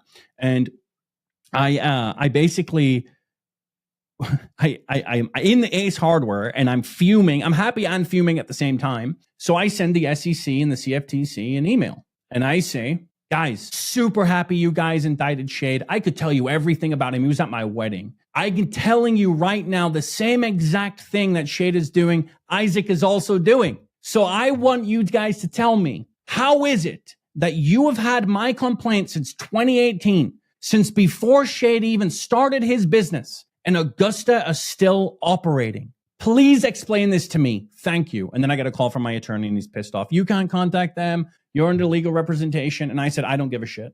I'm sick and tired of waiting. We cannot wait because every time that we wait, I don't care about the whistleblower money. So just full disclosure, I'm entitled to 10 to 30% of any claim, any money that is actually derived from my complaint that I've helped them with. Don't give a shit. Keep the money. I don't care. I care about saving people from being defrauded in their retirement funds. Don't care about the money. Obviously, my attorneys want to get paid, but that's a them problem. I'm sorry. Every time I send them information and say, get this to the CFT, why should we? Why should we? Oh, I don't know. Maybe this will help spur them into doing something. I don't know. So I don't know that I'll be eligible anyway because I'm talking about a complaint that I filed that they have yet to take action on. I don't care, Kyle. I'm at the point where 7 years of my life has been spent trying to get people to listen. I talked to my prior congresswoman, and now I'm talking to my freshman congressman. I've talked to Congressman David Kustoff out of Tennessee because I was referred to his committee in the last Congress. That went nowhere. Ted Cruz has a show. Don Jr. has a show. Everyone has a show that is all sponsored by gold advertisers. And all I'm trying to say is, guys, you have a fiduciary responsibility to vet your advertisers so that they don't harm your audiences. Now, I'm not saying they all are doing it. What I'm saying is you should vet that, though. You should vet that, though. The icon, and all I'm trying to do is say to you, whoever it is, Ted Cruz, hey, Ted, please vet your gold sponsor. Hey, Charlie Kirk, vet your gold sponsor. Okay. So now the counter argument to this is going to be, well, Dale, there's no negative reviews online. Well, let's talk about the negative reviews. Why does Augusta have no negative reviews? Why do Red Rock Secure not? Why do any of these other companies, metals.com, sued into the ground? Why do they not have bad reviews online, Kyle? Great question. You're such a good interviewer. It's a great question. So the reason why is because if you go online and you put a negative review, they do everything they can to get you to remove that. So for example, we had a guy who realized what had happened. His wife had invested. He didn't know anything about it. His wife had invested her retirement funds. He finds out 6-8 months later that she'd invested all this money. He starts researching it and goes, "Where's your money? You don't have any money left. Your portfolio's worth 50% of what it should be, based on what you'd paid for assets, and the market hasn't moved." So he gets onto this thing. So the only way you get your money back is you go online, you leave a bad review. Then they go, "We don't want bad reviews because we don't want anyone knowing." So they say, "Hey, we'll give you all of your money back on these conditions. You remove your review. You're going to sign this confidentiality agreement that says you will never disparage our company publicly, ever. And if you break this confidential, we'll sue you." So I'm a customer. I've invested. I've figured out, holy cow, I've been taken for a ride. Okay. I've invested and I have an opportunity now to get my money back. My life savings. This isn't just my money. This isn't me buying a car at a car dealership. This is my life savings that I've worked 30 plus years, right? I have an opportunity to get my money, my entire money refunded to me if I sign this document that says I will not go online or talk disparagingly in public about these companies. I don't blame not a single soul who has signed that document. But I tell you what, Kyle, you know who I do blame? I blame ABC for canning a story when we worked to get victims of Augusta to go on camera. And ABC flew me to Florida, and Kira Phillips interviews me. We spend a whole day doing B-roll, the interview, the whole 9 yards. They spend all this money, time, and effort. She goes into these people's houses. My attorney, Angie Mareshi is a news anchor in, I think it's Pennsylvania now. She used to work at my law firm. She's the one that did all the vetting of me. Okay. She, Angie Mareshi, called certain clients that I had isolated and said, you should call these people, and convinces them to break their confidentiality agreement and to go on camera with ABC. And ABC can the story after going into those people's homes when they are scared to death of being sued, when they are scared to death of the ramifications, go into their homes and interview these folks. Mm-hmm. After building that trust, and they crap all over that trust. They crap all over those people. And they don't just crap on them. They crap on the victims that come thereafter, because they have the power to get this out, and they can do the story. Isn't it something that somehow Kira Phillips, who told me she didn't want the White House beat at ABC. She didn't want it because her husband works at Fox and he had the White House beat. This is 2017. So this is 2019. Mm-hmm. She didn't want the White House beat. She went to ABC because she wanted to do investigative reporting. She wanted to do this story. Suddenly we do all this thing, do all this shooting. The producer, I forget her name, she gets promoted. And then Kira Phillips gets promoted to the White House beat. Mm. This is within 6 months of us filming. So I emailed someone called Cindy Galley. Cindy Galley is an executive producer at ABC News. And I told her that what they did was immoral, that it was disgusting, that we had built the trust of those folks, and you guys absolutely crapped on it. You guys are not journalists. You guys are so worried about Donald Trump that when I present you something that could tangibly save people's lives, that you guys aren't willing to do anything about it. And now when I say save people's lives, Kyle, I'll tell you this. There was a guy who told someone that when he realized he'd lost his life savings, he grabbed his pistol, he sat on the edge of his bed, and he put his pistol in his mouth. And he said, if his dog had not jumped on the bed, he would have pulled the trigger. I'm certain that people have killed themselves over this. 100%. Absolutely certain. And so when I found that out in 2023, 2021, I'm working everything's shut down still, everything's just getting back up and going. But I'd spent months and months and months during my 2020 and 2021 period working on the drafting the outline of the book and doing all these other things, trying to get people to listen and so on. And dude, I just got to a point where I got so burnt out. I just said to the Lord, I said, I'm done. And I said, I'm done. I've given this at this point, it was like 5 years of my life. I've given this 5 years of my life, or maybe 4 years of my life. I've put in part-time hours almost every week of my life, trying to get people to listen. And I was just like, Lord, I'm done. I said, I tell you what, this is the promise I'm going to make to you. You put people in my path that will make this happen, and I will give 110% effort, 110% effort. And I will do everything in my power, whether that's spending money, whether that's doing things like this, whether that's helping Jeremy Miller, whether that's helping the CFTC. By the way, I told them I would testify in the Red Rock Secured case. I told them, I'll put my hand on a Bible and I'll swear to exactly what the degenerate things that they do is and are, and don't hear back from them. And I just gave the promise to the Lord. I said, I'll do it when you put it in my place. But I can't, like, it was just overwhelming. And it was roadblock after roadblock after roadblock. And then when I heard that story, man, I broke down crying, because I'm like, that guy would have killed himself. And I am what? Because I was fed up, because I was sick and tired of being told no or being ignored, that my feelings trump that guy's entire life. And that 2-year period where I did a lot less work, wouldn't say I did nothing, but in that, it wasn't 2 years, about 18 months. When I heard that story, the overwhelming amount of guilt that I felt was just like astronomical. Because if that guy had killed himself, I would have been part to blame, because I didn't do everything that I could have done. And that's the same for the people at the SEC. And that's the same for the people at the CFTC. And that's the same for the congressman that I've spoke to, your legislative aides.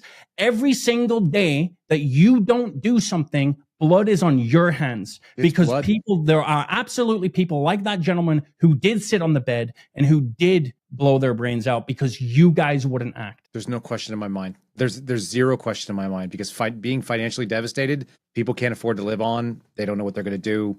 People make rash decisions in short moments. They make a permanent decision to a temporary problem. But it's kind of a big problem when you can't go back to work and you don't have any money and all the money that you've been putting away is gone. It's stunning. So here's how I know what you're saying is true. Here's what I know about that negative review situation. I've talked to people that have gone back and gotten their money back in exactly the same way you said it. And everything you said is exactly correct. They go forward and they talk to the Better Business Bureau. They go forward and talk to the Attorney General in their state. They go forward and talk to various commissions and so on. They bring government into it. And that scrutiny is not something that these companies will withstand. And it doesn't matter the company. It's not just Augusta. Clearly not. They all do the same thing. They all go and scrub it. They will make you happy. And I didn't know about the NDA, but of course that makes perfect sense. I assume that's what they would do. The confidentiality, the non-disclosure, that has to be part of the gig. Somebody is going to have to eat it. And isn't that a shame? Isn't it even more interesting that ABC knew and could have brought this to a bigger audience? Here's what I wonder, because I actually do wonder this. How much of ABC's story was tanked because those people are filthy Trump supporters and they didn't like him? I don't know, man. I don't know what their motivation was. And I don't either, but I'm just saying. The timing is just it was just so ludicrous, man. It was like, oh, Kira's now on the White House beat. The White House beat she didn't want. Okay, like, so here's the other part of that on the back end. Because I've spoken to people who worked for Fox, who worked for Daily Caller, who worked for some of the bigger news organizations, at least on the conservative side. And the game is this. When you get a story like that, that's your golden ticket. When you have a story that exposes something very big, you now have something to bargain with. And those people all have one of two choices. They can go forward and run the story, maybe not on that outlet, but somewhere, because somebody will run the story. Or you cash it in and your silence is your promotion. And you find yourself doubling your salary, tons more responsibility, the big break. They put you into a place where you go, I know that story's happened. I've talked to people who've had that decision. Well, this is like the same thing that CNN did with the Prince Andrew story, where there was a hot mic incident. I think it was Prince Andrew, where she had the story about Prince Andrew for like years, and she had tried to get CNN to do it, and they wouldn't do anything with it. And then it broke. Right. And she was pissed because she's like, I've been trying to get you guys to break this for years, and we missed it because you guys what's the deal? What's the reason? So yeah, I don't doubt that somebody came to somebody and asked him to be quiet. I don't doubt that that's true. And again, like people have asked me, like, do you fear for your safety? Maybe a little bit, but it doesn't matter because my safety doesn't trump the billions of dollars that people are losing. Because at the end of the day, if that was my mom and my grandma, and there was a Dale in that industry that wasn't willing to speak out. Now, let me tell you, there are other people in the industry that are coming forward. They're behind the scenes, but they're coming forward and they're also blowing the whistle. Mm-hmm. So I know this for a fact. I've spoken to a few of them in the last couple of years. Which is great. Now, a lot of them are in fear, and rightly so. The people who have a lot to lose are the salesmen, and a lot of these guys are unhinged. A lot of them are truly unhinged. Like you're stepping between. You're talking about people who, if they weren't selling gold and making $250,000, $500,000, $1 million a year, selling golds, these guys would be working at McDonald's. And that's no slight on McDonald's. But my point is, they have no skill set, right? Like they have no skill set. And so you're I'm stepping between not just the people at Augusta. I'm stepping on an entire industry, a behemoth of an industry where I know what's at stake. I understand that. And I am willing to take that chance because this isn't about me. What's the best thing that you can do is to give your life for your friend, for your neighbor. It's the best thing you can do. And if this was happening to me, or my mom or my grandma, and there was someone like me in the industry that had this information and wasn't willing to step forward, if that led to my mom taking her own life, my grandma taking her own life, or them losing their life savings, I would be so pissed at that person for not stepping forward. And so I don't have a choice. I don't have a choice to sit and wait for the CFTC. I was actually just looking. Our complaint was filed in like mid 2023. It's been almost 2 years now. So I guess any day now, Kyle, we'll get a call from the CFTC and they'll finally do something. I don't care about the money. I don't want the whistleblower money. I don't care about that. What I care about is the folks who are out there who are being actively harmed. And we didn't even touch 90%. What's funny, how long have we been talking now? About an hour and a half? Yeah, a little more. We haven't even touched the inner workings of the company. We haven't even touched what some of the things that the guys say to the customers on the phone.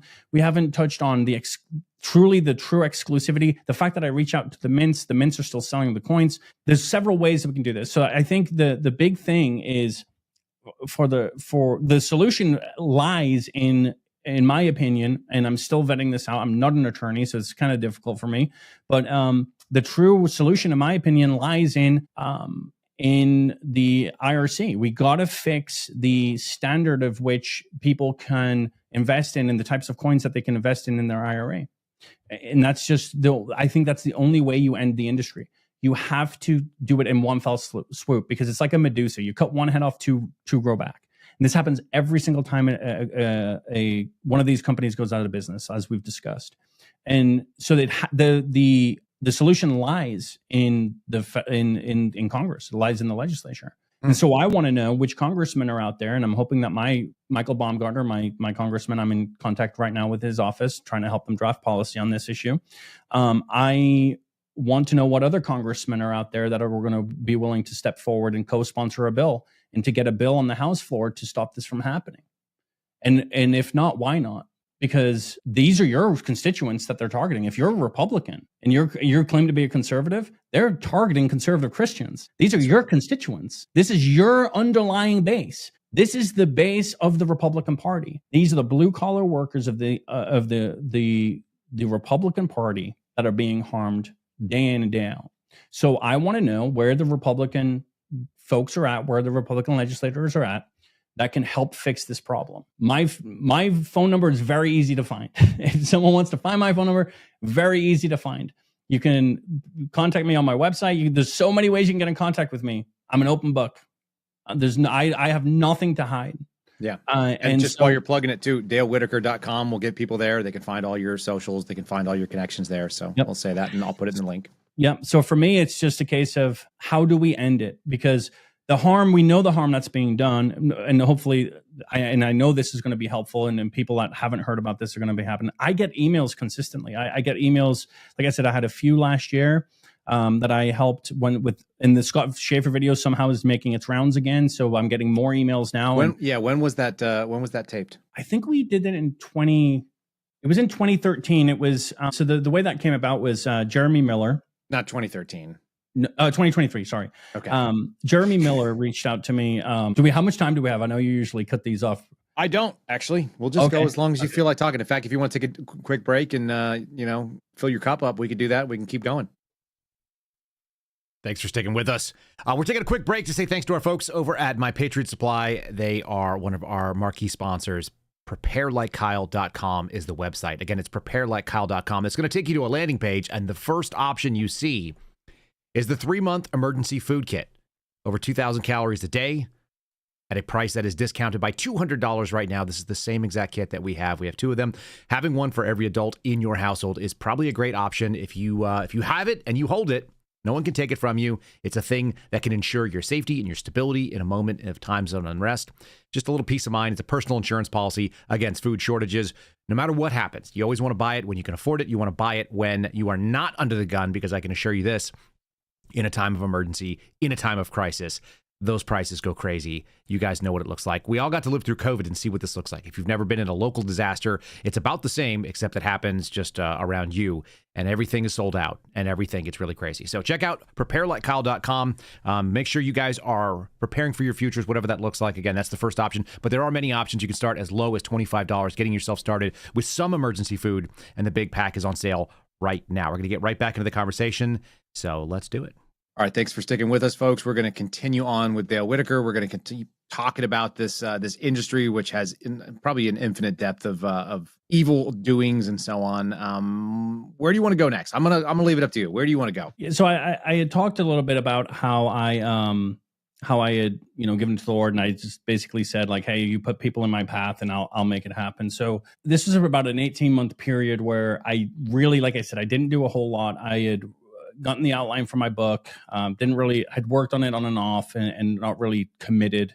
I was just deflated. And so it's this 18-month period, and I get a call from my attorney, and this is before he had retaken my case. So he had, obviously we had not spoken for a few years, and I get a call, hey, I have this journalist from the Washington Post that wants to talk to you. Is it okay to forward your contact info? And I'm like, sure. That's fine. So I get a call from a guy named Jeremy Miller, And Jeremy says, hey, this is who I am from the Washington Post. How much money did you lose? And I said, what, I don't know what you're talking about. I didn't lose any money. And he goes, oh, so then what's your complaint about? I said, I was the CFO of a company. And he just goes, tell me everything. So, right. So then this starts, just great guy. I'm sure he and I never talk politics. I'm sure we're on the opposite ends of the spectrum, but great guy. You know what? The guy, no one has worked harder than him. Maybe he and I are maybe on par, but no one's worked harder than him. He's had article after article at different outlets that he's been at. And then, so he contacts me. We start chatting. So I'm like, I said, you know what, Jeremy? I said, I will tell you everything because I made a promise to the Lord that I will give it 110%, but I have, and he'll tell you this is true, I have no faith that you will ever get this published. No faith. Mm-hmm.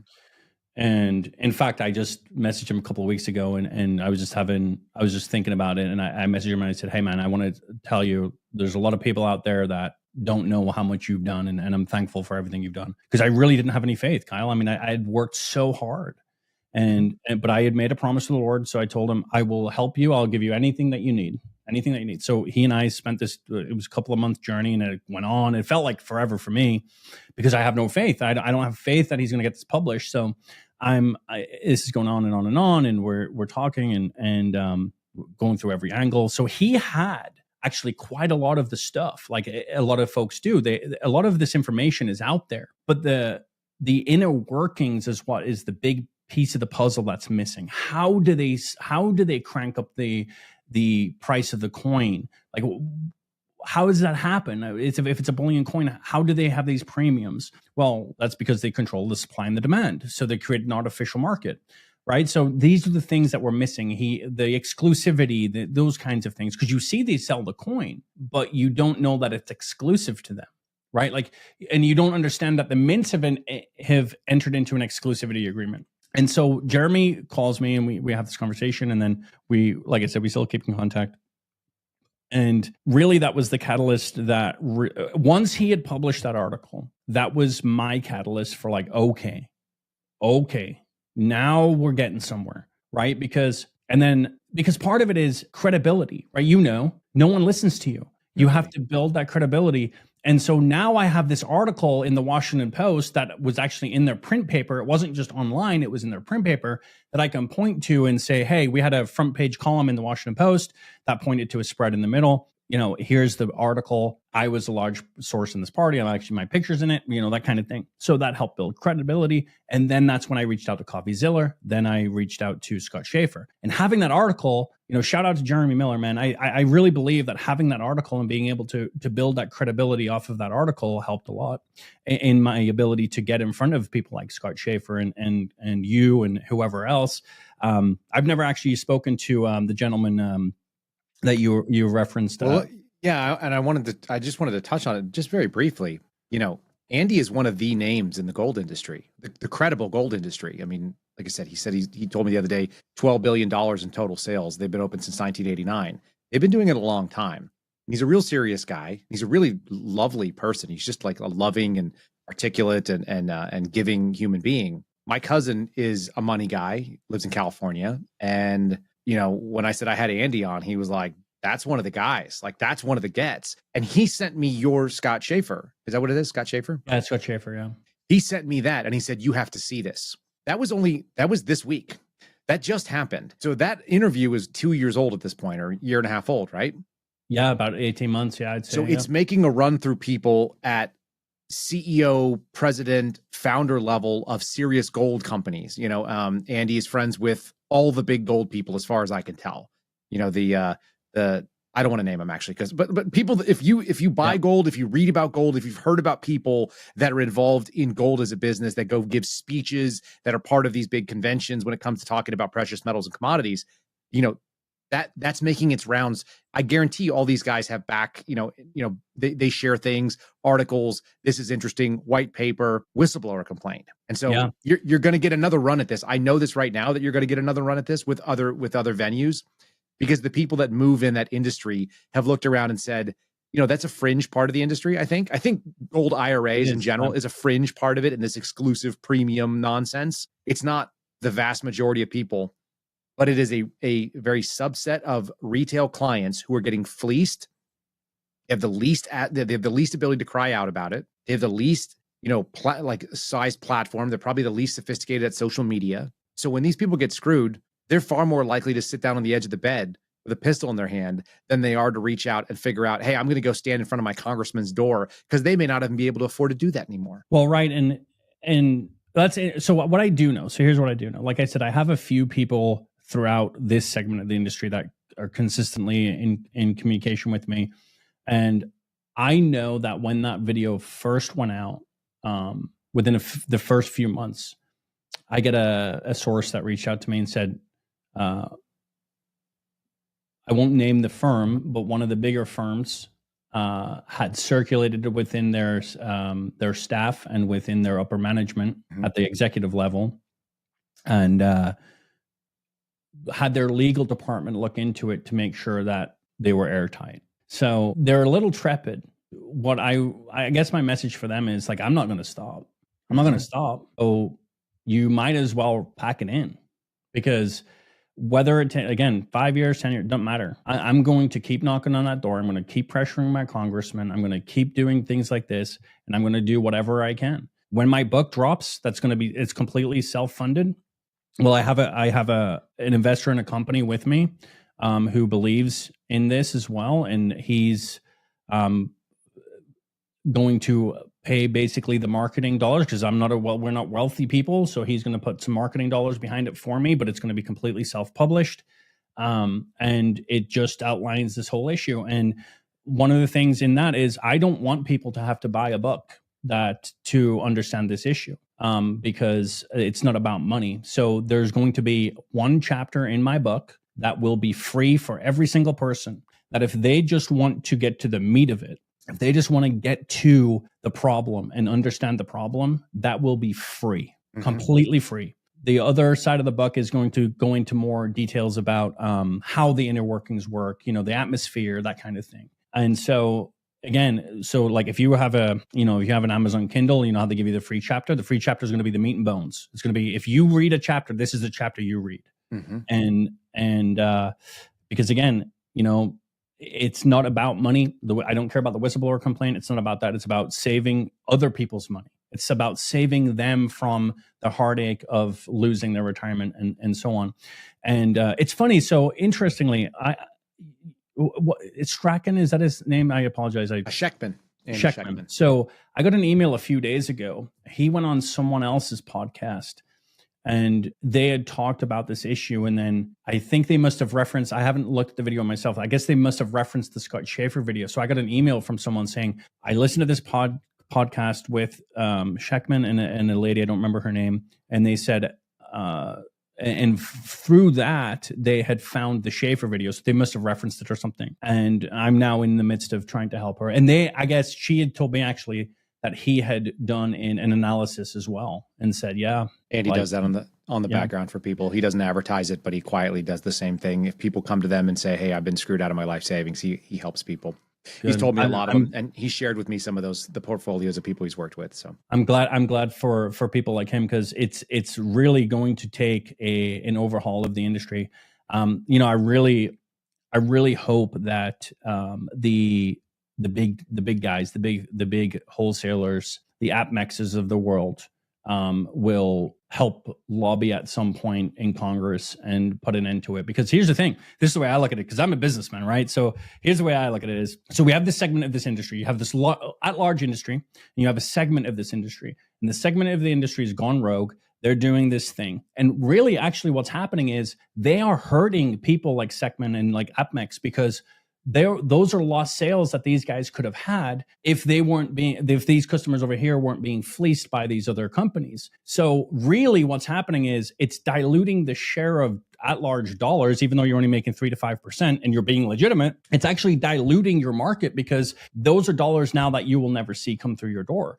So it is in the gold industry's best interest to make sure that these guys stop doing what they're doing. It's actually bigger than that too. Let me speculate this. Imagine that one of our relatives gets scammed out of some sort of a gold premium coin. How are we going to tell people about putting money into gold? Is it going to be something we say, oh, that's a good idea? Or these companies are shady? And so you're going to that's a see good people point, go, you know what, I'm going to go to other options. I'm going to go to treasuries, or I'm going to go to, something else, art. You're going to find another way to be able to try to hold on to your wealth.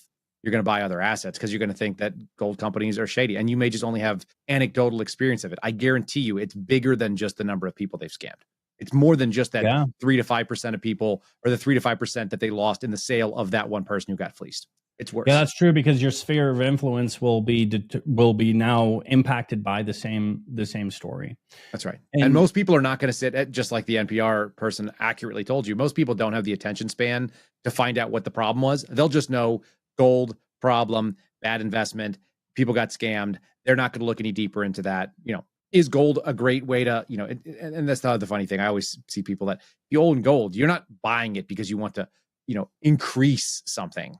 That seems to be the sales tactic. I actually want to get into the tactics on there, because I remember someone telling me, it's like, oh yeah, that's how you grow your wealth. It's like, no, that's how you preserve things. It's metal. It doesn't grow anything. That's why it's called gold. That's why we like it, because good as gold means it just stays there. Yeah, and it's interesting because so the reason why people, I think so there's a whole psychology behind it, right? Like with any sales. Mm-hmm. So why conservative? So you got to ask yourself, why conservative Christians? Let's leave this conservative. Why Christians? Well, Christians believe in gold as a store of value inherently because it's the biblical coinage of the day, right? So they were always trading in gold and silver, and everything was that way. So and it's an earth metal. It is a metal given to us by God. So it is the currency that you kind of look to as a store of value, especially when you have fiat currency. So they use that against us because so I got a call one day. This is super interesting. So I got a call one day,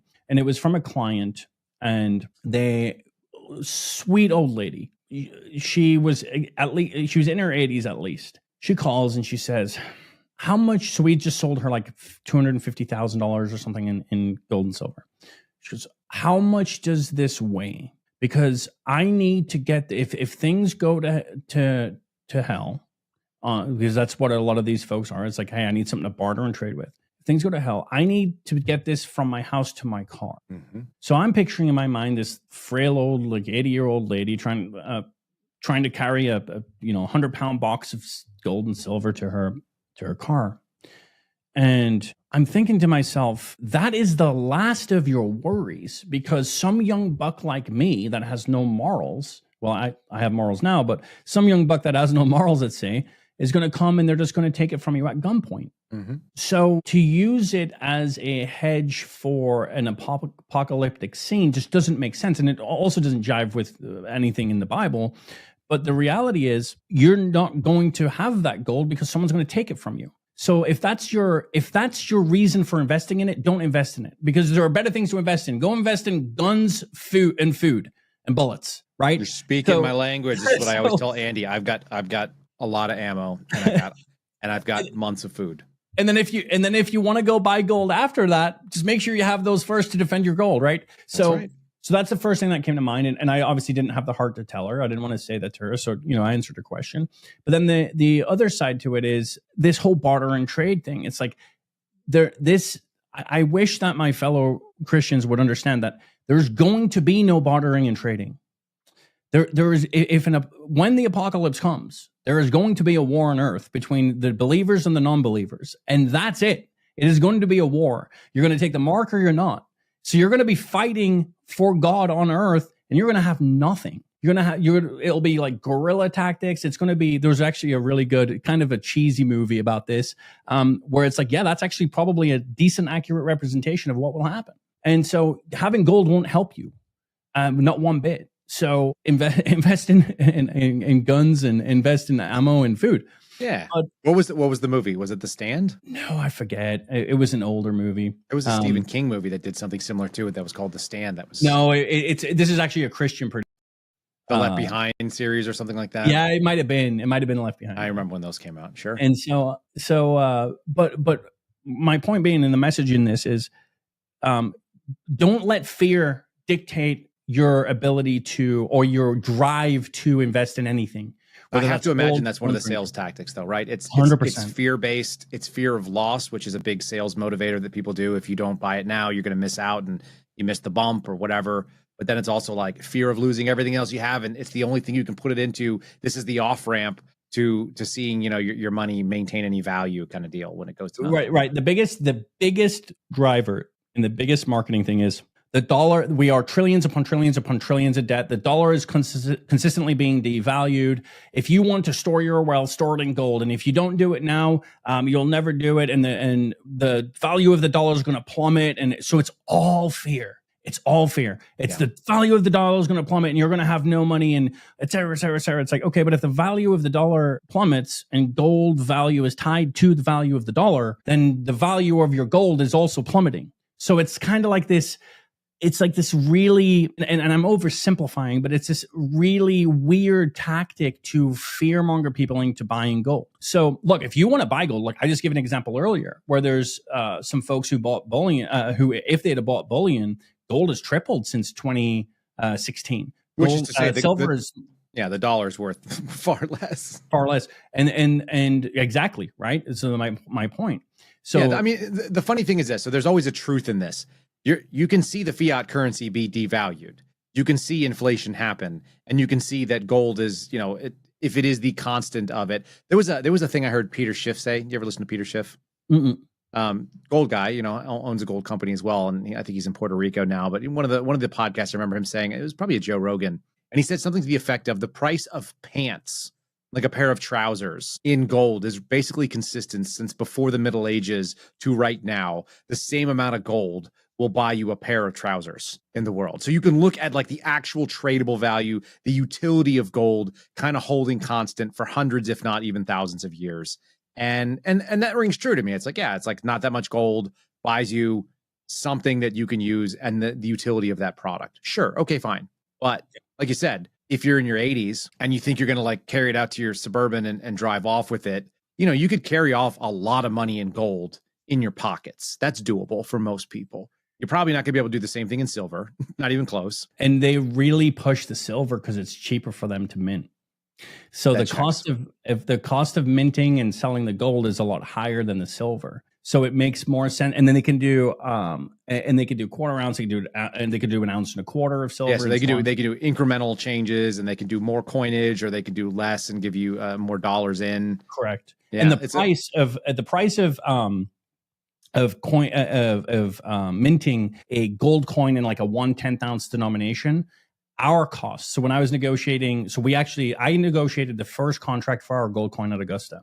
Okay. With Dylan Gage. Dylan Gage was a wholesaler on this, and we did this because Isaac wanted to let Eugene Fogel at Bayside know you're not the only player in town. We worked really hard with Dylan Gage, a wholesaler, to have them go to the Royal Canadian Mint and have them mint a coin for us so they would distribute to us, or for us, they drop ship for us. You never get direct access to the mints. There's a whole process. You have to have certain assets and so on to become a distributor for mints. Okay, so that just doesn't happen. And it's very hard to do. There's a very strict process for it. So we had to go through one of the distributors. So Eugene was the only game in town, and Isaac was like, hey, we got to let Eugene know that he's not the only game in town. We're going to shop him and make sure we get the best deal for our cost, which really in the grand scheme of things, when we're marking stuff up 100, 150, 200%, doesn't even matter. I mean, it's like so inconsequential at that point, but Isaac wanted to let Eugene know. Yeah, it's almost like it feels like ego in that case, huh? 100%. Because that's what's driving guys like this anyhow. Yes. And Isaac was not a material person. And he is not a material person. Just like when he came to pick me up at the airport the first time I met him, he shows up in this beater, like old, like Toyota. It's like a Toyota that looks like a Jeep. I don't even know what they are. I'm not a car guy. But he shows up and his dog had like chewed into it. It was like an old 95, and it was just a beater. And like, you'd never know this guy's worth millions of dollars. He's just driving this beater around LA. Like a 4Runner or something. Yeah. With like no top on it or whatever. And I'm just like, it was alien to me. I was like, you got all this money and you're driving this thing? Like, that's crazy. So he says, I want you to go to Dilling, and Dilling Gage we would buy Silver Eagles from because they were often competitive enough with Eugene where we might save a few cents per coin, which in this market, when you're operating in such low margins, that few cents over 1,000 coins is worth it, right? So we would often shop. So we had a relationship with folks down at Dilling Gage, and I reached out to them and said, this is what we want to do. And they're like, we've never done this before. And I'm like, well, I'm telling you that it happens. That's how we have our other coins. So they go and they talk to the mint and they come back and we broker this coin. Well, it costs way. So we did I think it was a 1/2 ounce gold coin. And we, when we were looking at it, we were like, well, what's a 1/10 ounce cost? So it costs actually a lot more to mint a 1/10 ounce than it does a 1/4 ounce, than it does a 1/2 ounce, and so on. So that's why it makes more sense to do silver, because silver costs less. And it means that we don't have to front load as much capital to get them to die and so on, because there's a certain commitment. And in fact, Isaac's brother actually took out when we got our first exclusive coin. It was a silver coin. Isaac didn't have the capital for it to put the money down, and so his brother actually took out a second mortgage on his home and loaned Isaac the money to do it because he believed in Isaac so much that Isaac would be able to make Augusta successful. And within a year, we'd paid off that line of credit and give his brother his money back. And so, just to give you an idea, and it was a few $100,000. So, well, gold is a lot more expensive. So you need, instead of a few $100,000, you need millions of dollars. Right. So what we did with the Dilling Gage deal is we had built a reputation, and so the mints knew we were good for it. So they didn't expect a huge down payment. And so we just wanted 5,000 coins, right? So we limited the mintage to 5,000 coins.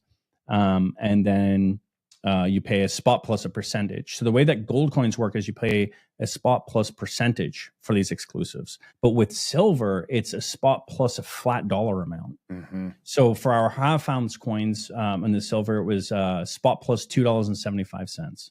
So if for a 1/2 ounce coin, you just take spot, so the ask price, divided by 2 and add $2.75. That's our cost at any given time. Okay. And we don't hedge. So it's just whatever the open market is, that's we're buying at that time. And that's what we're buying. So we're buying it. If silver's $30, we're paying 17, 25 for a coin that we're going to sell to you for $35 to $40. So they don't which is why they don't care at all they're not buying futures. They're not trying to game the system to try to get a leverage on the market to be able to get the best price for silver. They don't even care. They don't care. And a lot of the times what happens is we would oftentimes, okay, so let's talk about the sales. You want to talk about the sales? So let's do it. The sales work. So you get the pre-qualification, you get your junior account executive. They say, hey, do you have 25,000 to qualify you? And then they pass you off to your lead account executive. And the lead account executive gets on, they talk to you, they start building rapport. Okay. So you had some guys, like there was an older guy within Augusta. He's actually a really good guy. And he was one of the more normal people. And he had this spiel, and it was actually true, but he had this spiel. And he'd say, and he was older, he was going to be in his mid 60s at the time. And he says, hey, so when I was at the Colorado Metal Exchange, back in the 60s or whatever it was, blah, blah, blah, blah. And he starts building this rapport, right? So if you're someone that has no industry experience and you have this guy that starts talking to you, hey, I'm not going to say his name. My name's Frank. And, I've been doing this for this long. And, when I was back doing this on the floor at the exchange and blah, blah, and you're talking about all this thing in the 60s, right? So, he's an older guy. He's a seasoned guy. He's been doing this forever. So what's the first thing you think? It's like, I'm going to defer. There's an element of deference like you do with your stockbroker. I'm going to defer to you. I've told you what my level of risk is. I'm going to defer to you on what the best assets are to buy for my portfolio based on the conversations we've had. So there's this level of deference, and they build themselves up as fiduciaries, but there's no such thing as a fiduciary. This is literally like a retail trade because they're not dealing in commodities. They're dealing in physical assets. So this is a physical, tangible coin that you're going to purchase and they're going to send to you or to your depository. So they're building this rapport with you, and they do this over days, sometimes weeks, right? Get you comfortable. Hey, so maybe, Kyle, maybe your mom was in the hospital last we spoke. Hey, Kyle, how's your mom doing, man? I've been praying for you. Yep. I've been praying for you. None of them are Christians. I wouldn't call one of them a sincere Christian. Oh, I've been praying for you. I've really been hoping that she'd be doing better. And, how the kids doing, how's your pops? Right. And so they're building this relationship with you, and you're building trust just by very insincere pandering, essentially, kind of like what the left do. And just consistently pandering to you. And then it comes time to do the trade. So they've qualified you, they've built this rapport with you, sometimes over days, sometimes it could be only a day or two. It depends how fast the customer wants to move, what their comfort level is, right? So, and then they say, okay, the customer says, okay, well, I want to buy silver American Eagles and I have $200,000. Okay, perfect. As soon as you send us the money and we receive the money, we'll lock you in with your trade. So they have to go. So the way that this works is you have a trust company, because you're not allowed to physically hold them. It's one of the rules of the IRA. You're not allowed to physically hold your own assets. I won't get into why not, but you can't. So what you do is you have a trust company, Equity Trust, Kingdom Trust, all these different trust companies are set up. It's kind of like a stockbroker, I guess you could say. And their job is to ensure that you don't take physical hold. So you have to get a depository and a trust company. The trust company, then you wire your money to the trust company from your IRA, which is still technically within an IRA. Mm-hmm. And then you tell your trust company where you want them to send your money. So you're still in control. You're still buying the assets. You're still negotiating.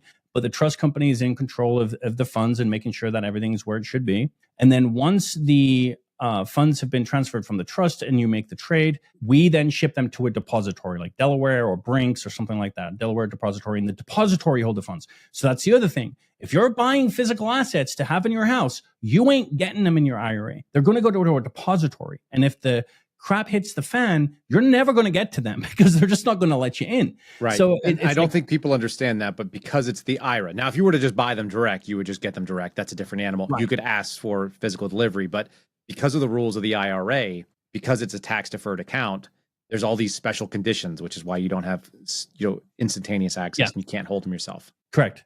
So okay, you send me the money. So hey, I've decided I'm going to buy $200,000 of silver American Eagles. I've talked to my salesman about it. He says, cool, send me the money. So I tell my trust company, hey, send the money to Augusta. We actually worked with Kingdom Trust. So we'd built in a relationship with Kingdom Trust. So any new customers, we'd refer to Kingdom Trust. We didn't get any kickbacks, but what that did was it built more of a repertoire that we are legitimate because we're working with a legitimate trust company, right? So it's all about building this identity, this image, right? It's perfect, like what con men do, right? They build this identity, this image, and they're this grandiose salesman.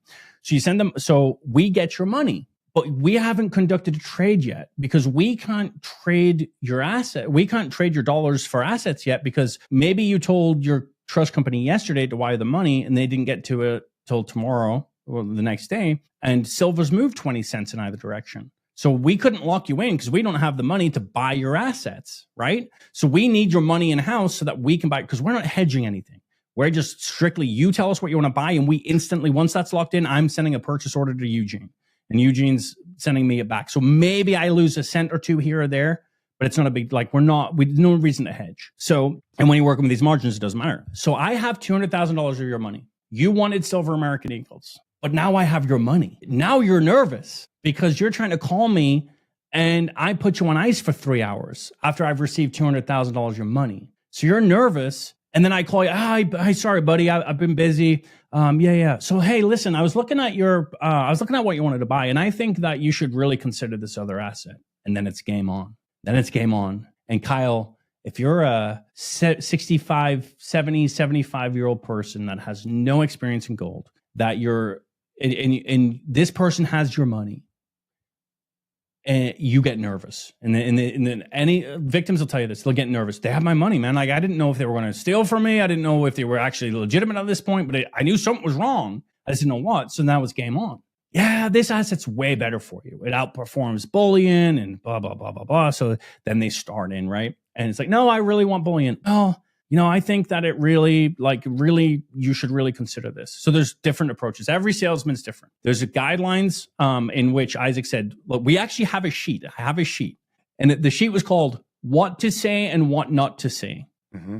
Because Isaac wanted to make sure that they weren't bait and switching or alluding to bait and switching. That's really what is happening, but they're not promising they're going to sell you something. They're just flipping you once, they call it flipping, once you get the money. We flip you out of your bullion trading to a premium trade. So, but now you're nervous. And I go, hey, so like maybe you're not biting, right? Maybe you're like, no, I really want silver eagles. Okay, awesome, cool. All right, well, let's get that locked in for you. Just give me a couple of minutes and I put you on hold. 10 minutes goes by, 15 minutes go by. Maybe I hang up on you. And then you call back and you get an admin. And an admin says, oh yeah, he's on the phone right now. It's like, well, I was just on the phone with him. Oh yeah, I guess you guys got disconnected. He's on the phone with another client. And then a day goes by and I still have $200,000 of your money, Kyle. And you want silver American Eagles, but I really don't want to sell you silver American Eagles because I've got $20,000 on the line. Mm-hmm. So then maybe midday next day, oh, hey, buddy, sorry, I got disconnected. Hey, yeah, man. So I just wanted to re-engage with you. All the while, the market's doing this, right? Yeah. You just want to get locked in. You want to make sure that your assets are safe, that you're going to receive your assets. And so I call it, it's like the used car dealer model, or the car dealer, actually not used car, it's a car dealer model, right? You go there, you want the shiny new vehicle, and they wear you down, they wear you down. And then finally you just say, okay, whatever, I'll take whatever you want to give me, right? Like I'll take all the bells and whistles, right? And they do that same strategy, but just at a larger scale, right? I have $200,000, maybe I have $500,000 of your money, right? So, and they already have your money. Which would be a lot different. It's the equivalent of the bank handing over the money that you were going to do on a car loan, and now they're controlling it, and they're going to tell you what they're going to let you walk out with, and you're wondering if I'm going to walk out with anything. I didn't realize that part of it, but that makes a lot of sense too. Yep. And so that's such a big leverage position. The minute that you have it, that I mean, look, I used to sell. I've sold probably $20 million worth of computer equipment when I was working for Dell. So I've sold, at a business to business model, and we sold, 5 figures, 6 figures on deals. And you would never be able to argue from a position of having their money first and then wondering if they're going to get anything. That is such a mind job to be able to work from that position. And it's so easy to abuse it. If you're a scrupulous guy, why would you want that? You wouldn't want that. That's crazy. You want someone to enter into a transaction. You want to shake hands. You want them to come back and give them business again. This is a one-time deal. That's the other thing I think people have to realize too. And I'm just realizing it myself. This is a one-time winner takes all. I got a shot to take everything you got. Yep. And they won't tell you to only invest 10 or 20% like any good financial advisor would. They'll tell you, oh no, you should invest all of it. It's great. Like this is a great thing. Maybe every now and then, if someone's really like, well, I watch Dave Ramsey, someone will go, yeah, Dave's probably right. You should probably only do 20%.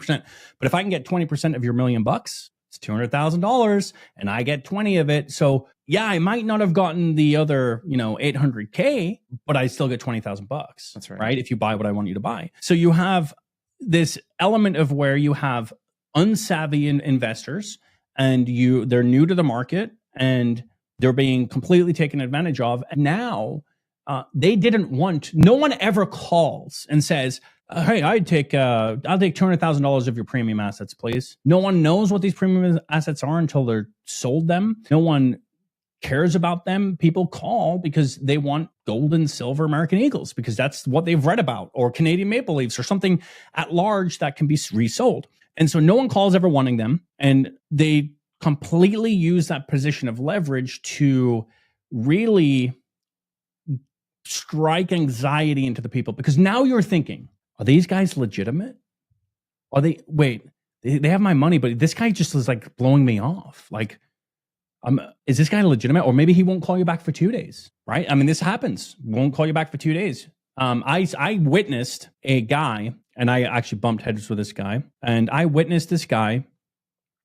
I was in the office. I was down there for one of the Christmas parties, and I'm there, and he just talked to everyone like they were dirt on their shoe.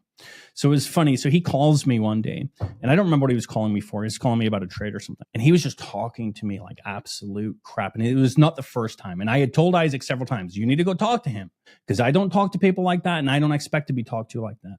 And I'd never seen him operate on the sales floor, right, at this point, because I'm up here in Washington State. So he calls me, and he's just being an absolute dick. And I'm just like, I go, who the F do you think you are talking to? I don't talk to you like that. And I don't expect you to talk to me like that. And I just hung up on him. And then I got a call from Isaac it was kind of funny looking back. I was hot though. I was mad because he's just talking to you like a piece of crap.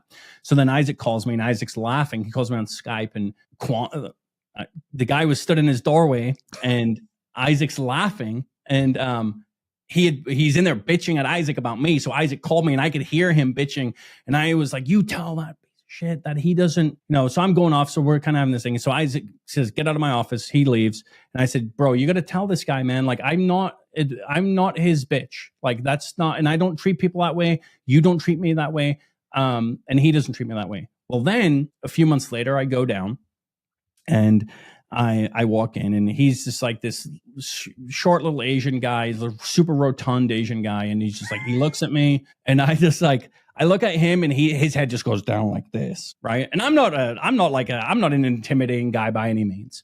And I wasn't trying to be, but it was just like, oh, so you're just all talk on the phone. So then I'm in Isaac's office. So Isaac, when I was down there, Isaac had a desk for me and I would work in his office with Isaac. Mm-hmm. And Isaac had all these glass doors installed in all of the offices that were soundproof. So you could softly hear the sales floor, but really it wasn't distracting. And Isaac had went out to like grab water or something. And I just hear yelling from the sales floor. And I'm like, what is going on? And I go out there and this guy is on the phone with a client. You're an effing idiot. You're stupid. I'll never sell these assets to you. I've been doing this for 15 years. If you don't take my advice, you're an effing moron. Click, hangs up. I don't know how much money the guy had on. Well, obviously we had his money, right? So we were sitting on his money. He's wanting to do the trade. And then this is the treatment he's getting. So I'm just like wide-eyed like this. I'm like, what is going on? Right? Like I've been there a few times and he had never worked. He had just started since the last time I'd come down. In between the times he had started working for us. And, so Isaac and I go in and I'm like, yo, what is going on? He goes, that's just his style. I'm like, that's just his style. Who on earth would ever buy anything from him? Why would you buy something from someone like that?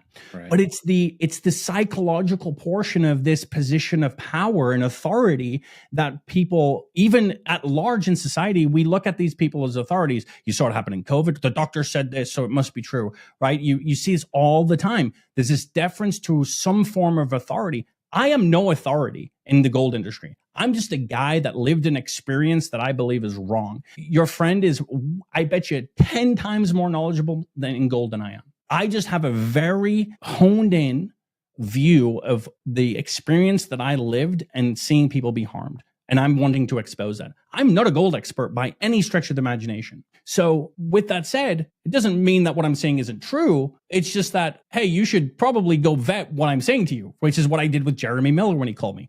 I'm going to tell you everything. Your job as a journalist is to go vet me. And then but I can tell you when you vet me, this is going to hold true. And so there's a psychological portion to it. And he ended up, I don't remember the exact trade, but he ended up selling to that guy premium assets. The guy ended up flipping into premium. And I think a lot of that is derived from this fear. You have my money. I saw you advertised on Newsmax or Fox or something like that. So I think you're legitimate. Yeah, they're buying legitimacy. That's the thing that people don't realize. It's like, oh, well, they're associated with a credible organization like Fox News. They wouldn't do business with scumbags. They're associated with Ben Shapiro. Ben Shapiro's a really smart guy. If you think Ben Shapiro's not smart, like you're not smart. Ben is very bright. It's his intellect is very high. He has like a 0.1% or higher. Obviously, just listening to him articulate points, that doesn't make him scrupulous. I don't think he's unscrupulous necessarily. I just saying he's not necessarily scrupulous because he's smart. We have this weird thing in society where we associate if you're attractive, you're articulate, if you're able to make a point, and you have a certain sliver of legitimacy, whether it be from association with a news organization or you're in a movie, somebody's willing to do business with you, someone's willing to put you forward. Yeah, you must be something, right? I mean, that's what we do. Like, we just look at people and we're looking for what are they associated with? Do we think that's credible? And yeah, and then if they had my $200,000 or $500,000 or $1 million, that'd be real scary too. Because now here's this person telling me I'm an idiot. Maybe I'm an idiot. People ask.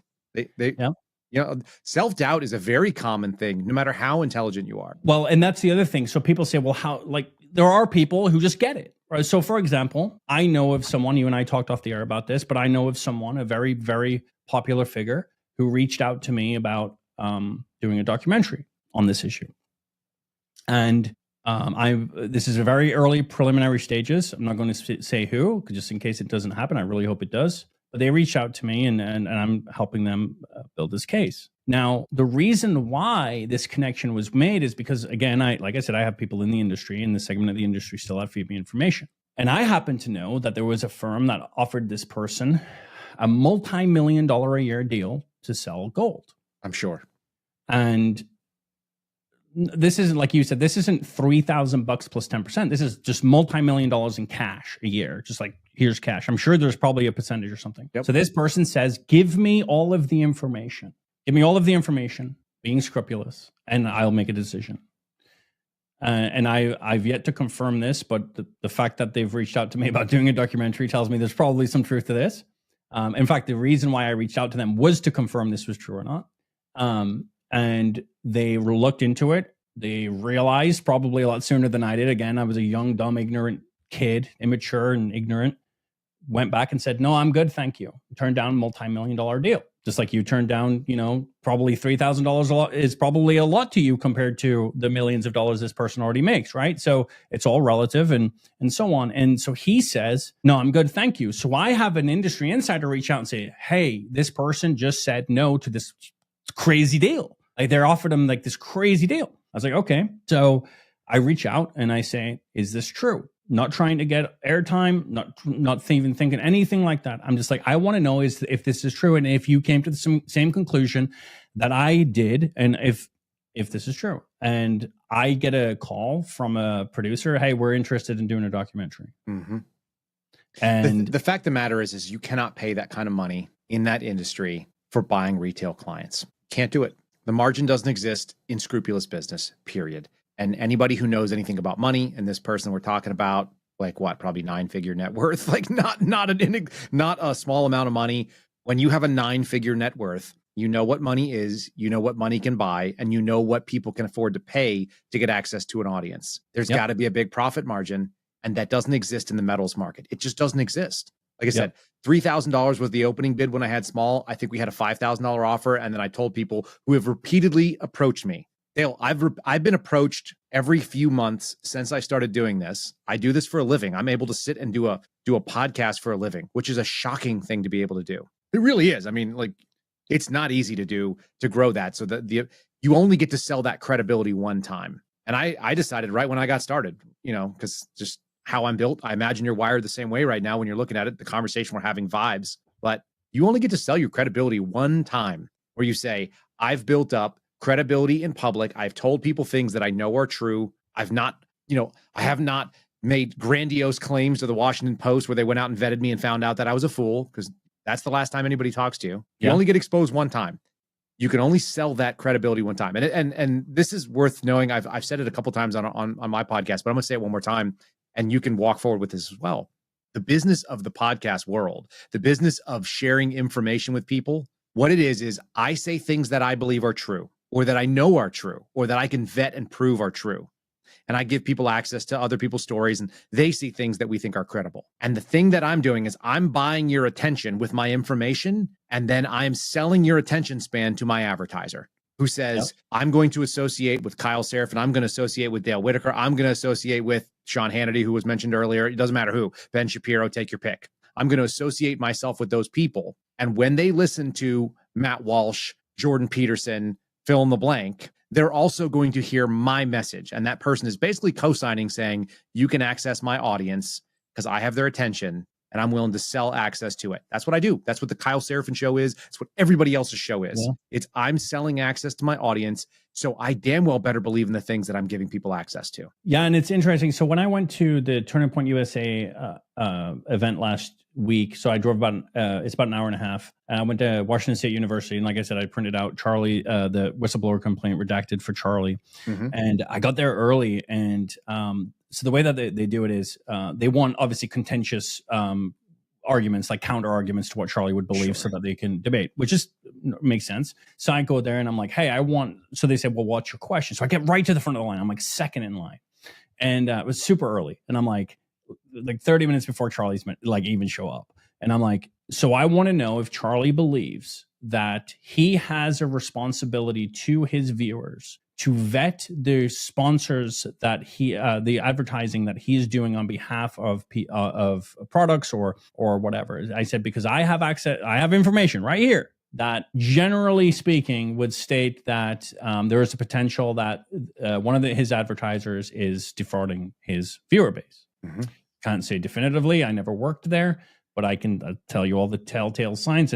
But I believe he has a responsibility to vet that company. And so if he doesn't do that, then he's doing a disservice to his viewers. And I don't believe, I've never met Charlie Kirk, don't know him. But I, like you said, he says things that I believe to be true. I have share the same faith with him. I believe him to be morally grounded. Mm-hmm. And this is where I say, I don't think all of them know that this is happening. And oftentimes, these guys have handlers. They have other people dealing with marketing stuff and so on. But that does not alleviate them from the responsibility to vet their advertisers. And this is true of them. This is true of Fox. This is true of everyone. And this is the dirty secret in the conservative world. I've done now, this will be the second podcast we've done on it. The first one, I had a dozen people reach out and said, you probably saved my life savings, because I was in the middle of a buy cycle with somebody like this. Yeah. If that was just one time. I don't have a huge audience. I don't have Charlie Kirk's audience. I think I have a smarter audience, if I'm going to be honest, because I think the people that listen to me are very discerning. They're exactly what you said. They're going to hear your story. They're going to go out and check it out for themselves. They're going to go read that Washington Post article, which we'll post, and they're going to go out and do the due diligence that they have. And they go, okay, I believe that to be the case. Now, there's a certain amount of credibility. I don't co-sign on everything that anybody comes on and says to me, right? But I know that, do you have a gold sponsor, is a regular question for anybody that has an audience. Particularly in the conservative space. That's interesting, because I remember everybody gets it. Remember the Steven Crowder Daily Wire debacle? Remember that whole thing?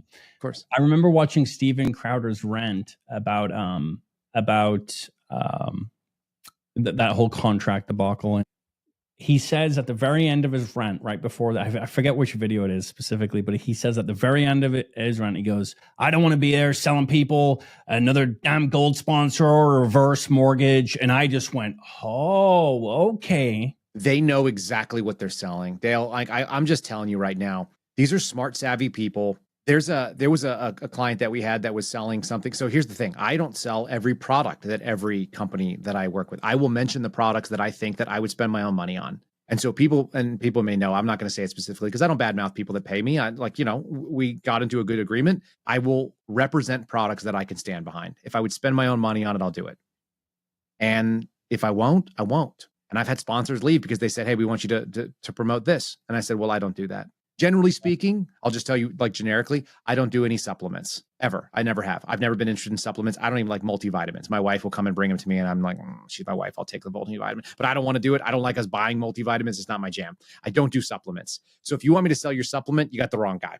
It doesn't matter what the supplement is. I'm not going to spend Kyle's money on it. So I certainly wouldn't ask my audience to. If you think these people don't know what they're reading the scripts, I promise you, because you get the script before you have to go say it. It's not like the first time you saw it is when you have to read the script. Or read the marketing pitch. And this is the same for everybody. So I have a montage of about 6 or 7 of them. And it says, save, what is the exact clip? And it's literally verbatim, the same script.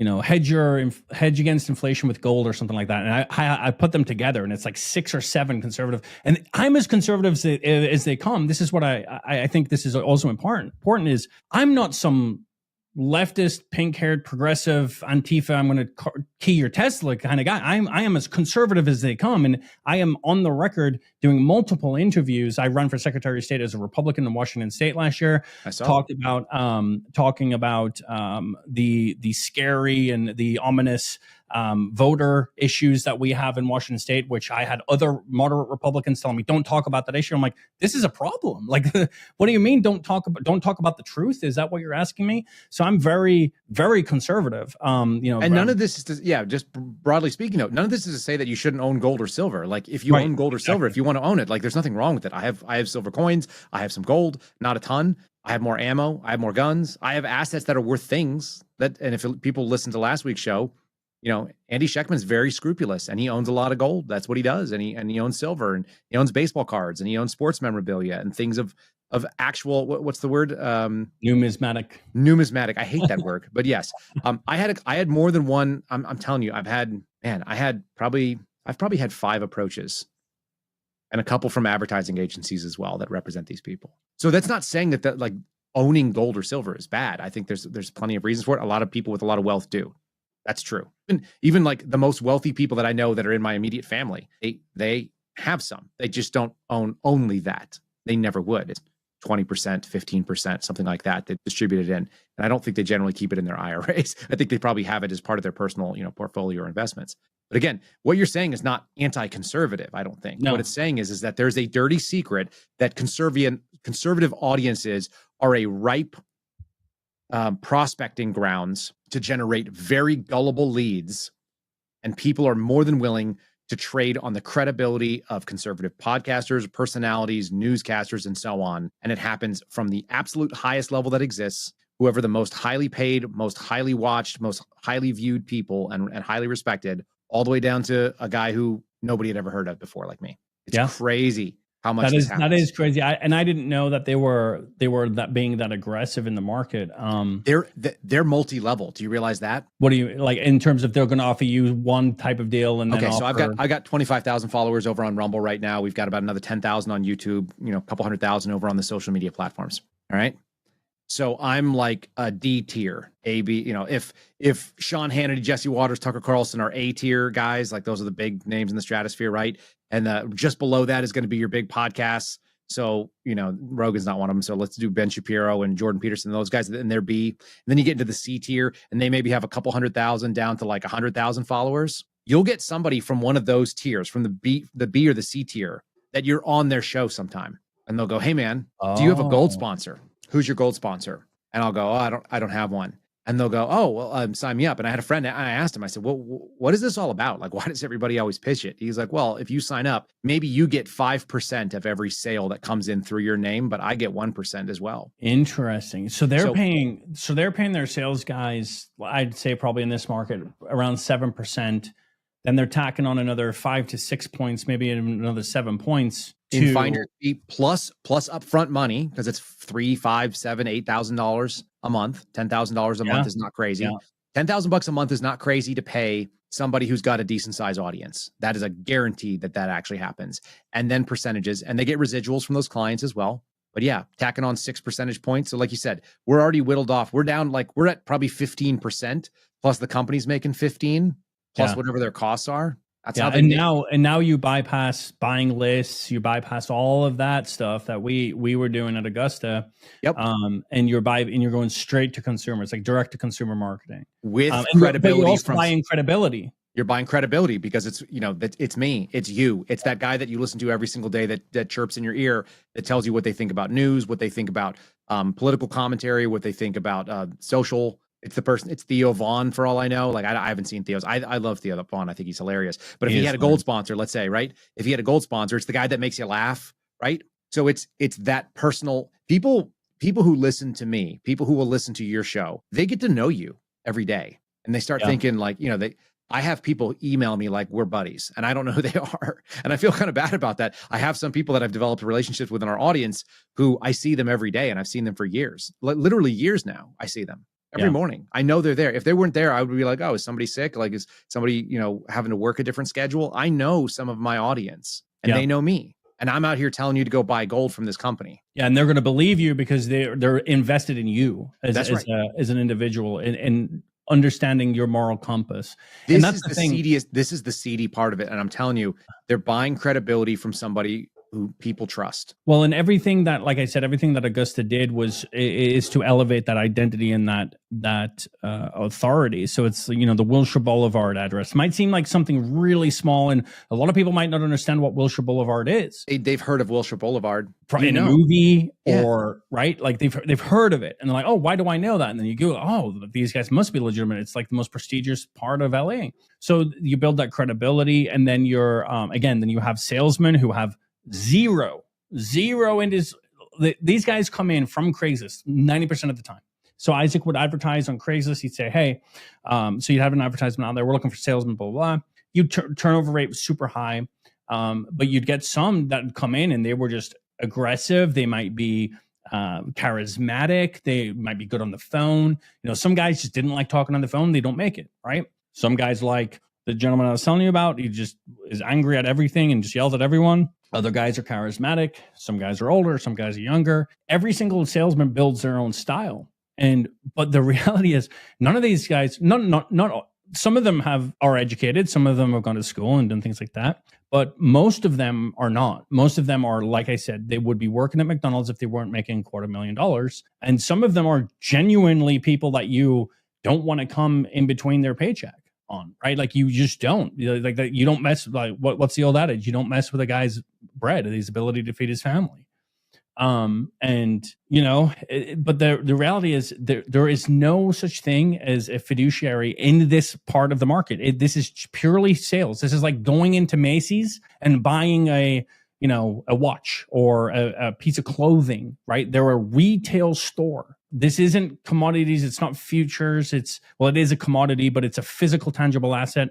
This isn't futures. You're not buying paper gold, right? You're not hedging. You're not doing any of that. You're buying a literal physical product that takes zero skill to learn to sell. And you are being told what to sell by a company. And what's kind of scary about this too is so Isaac was sued in that Merit Financial case. You can look that up, but he was listed as a defendant on that case. Now he was actually dropped from the lawsuit because he was covered under the corporation because he was doing his job at the direction of the corporation. The corporation said, you have to do your job this way, and he was doing his job that way. So he was given full immunity. So that's why also when these companies are sued, the companies go out of business and the officers get hit because they're the ones directing the company. Sure. But the salesman can just go start another company because they can't pierce the corporate veil and go after the salesman and say, hey, you knew what you were doing was wrong. There's no Series 7 here. There's no credentialing. It's just there's no ethical responsibility for those salesmen at all. Their only responsibility in their mind is to feed their family. And so what they're going to do is sell you the most garbage product that they can sell you and claim it to be a better product than the traditional bullion route. And I've spent, hundreds of hours. So I have a whole model built out that it shows exactly how, and I'd love to share it with your friend, that shows exactly how mathematically the premium coins are never a better asset to invest in. There is a point, okay? There is a point that if the market moves I think it's like 250%, that it would be a better asset. If the company would actually buy back the coin at the bid price, but they don't because they manipulate the spread. So you might think, you would look at this graph and go, oh, well, look, there's that point where it starts taking off above bullion.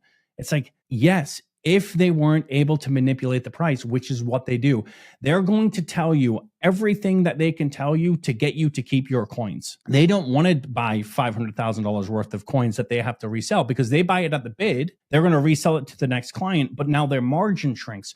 Why would I sell something at a 30% margin, the same coins at a 30% margin to my next client when I can sell it at a 110% margin? It just doesn't make sense. In fact, Isaac and I got into this debate, and so he says, you don't make money on the reselling of the premium coins. And I disagreed. I said, you make money. You do make money. I did I did all the math.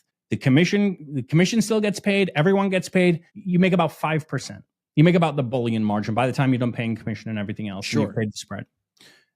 His argument was, you don't make as much money. I said, no, you don't make you lose margin, but you don't lose dollars.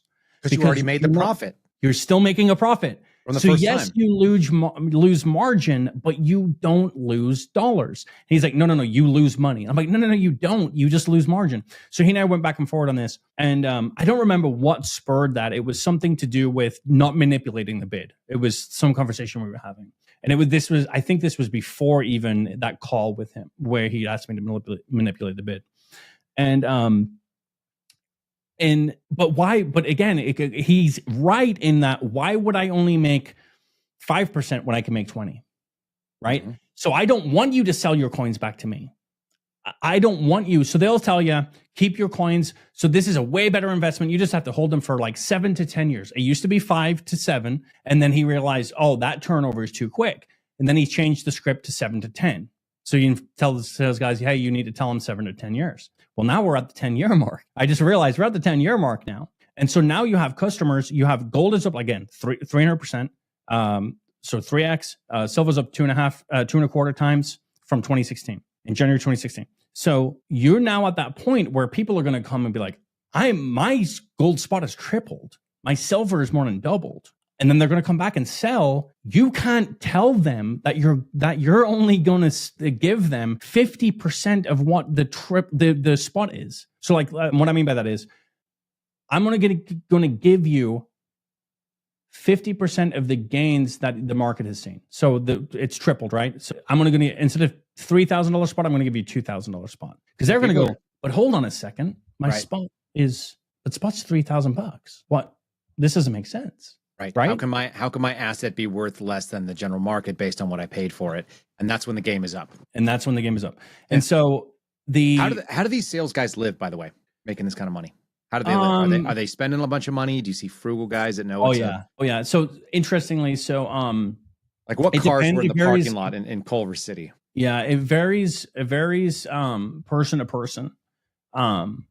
So Shade lived in a very nice, when I met him, he lived in this big condo within like this very exclusive community within LA, like around Santa Monica area.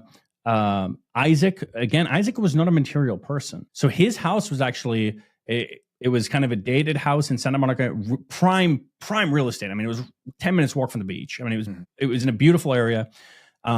Smaller place, probably only about 2,000 square feet, 2,500 square feet. Multi-level, but needed work and needed to be updated, in my opinion, needed to be updated. But he didn't care. He's not a material person. So he doesn't care that it's not updated. He doesn't care about any of that. Like a cupboard's just a cupboard. He doesn't care what is hanging on the front of his cupboard to hold his glasses, right? He's not that way at all. Was he married?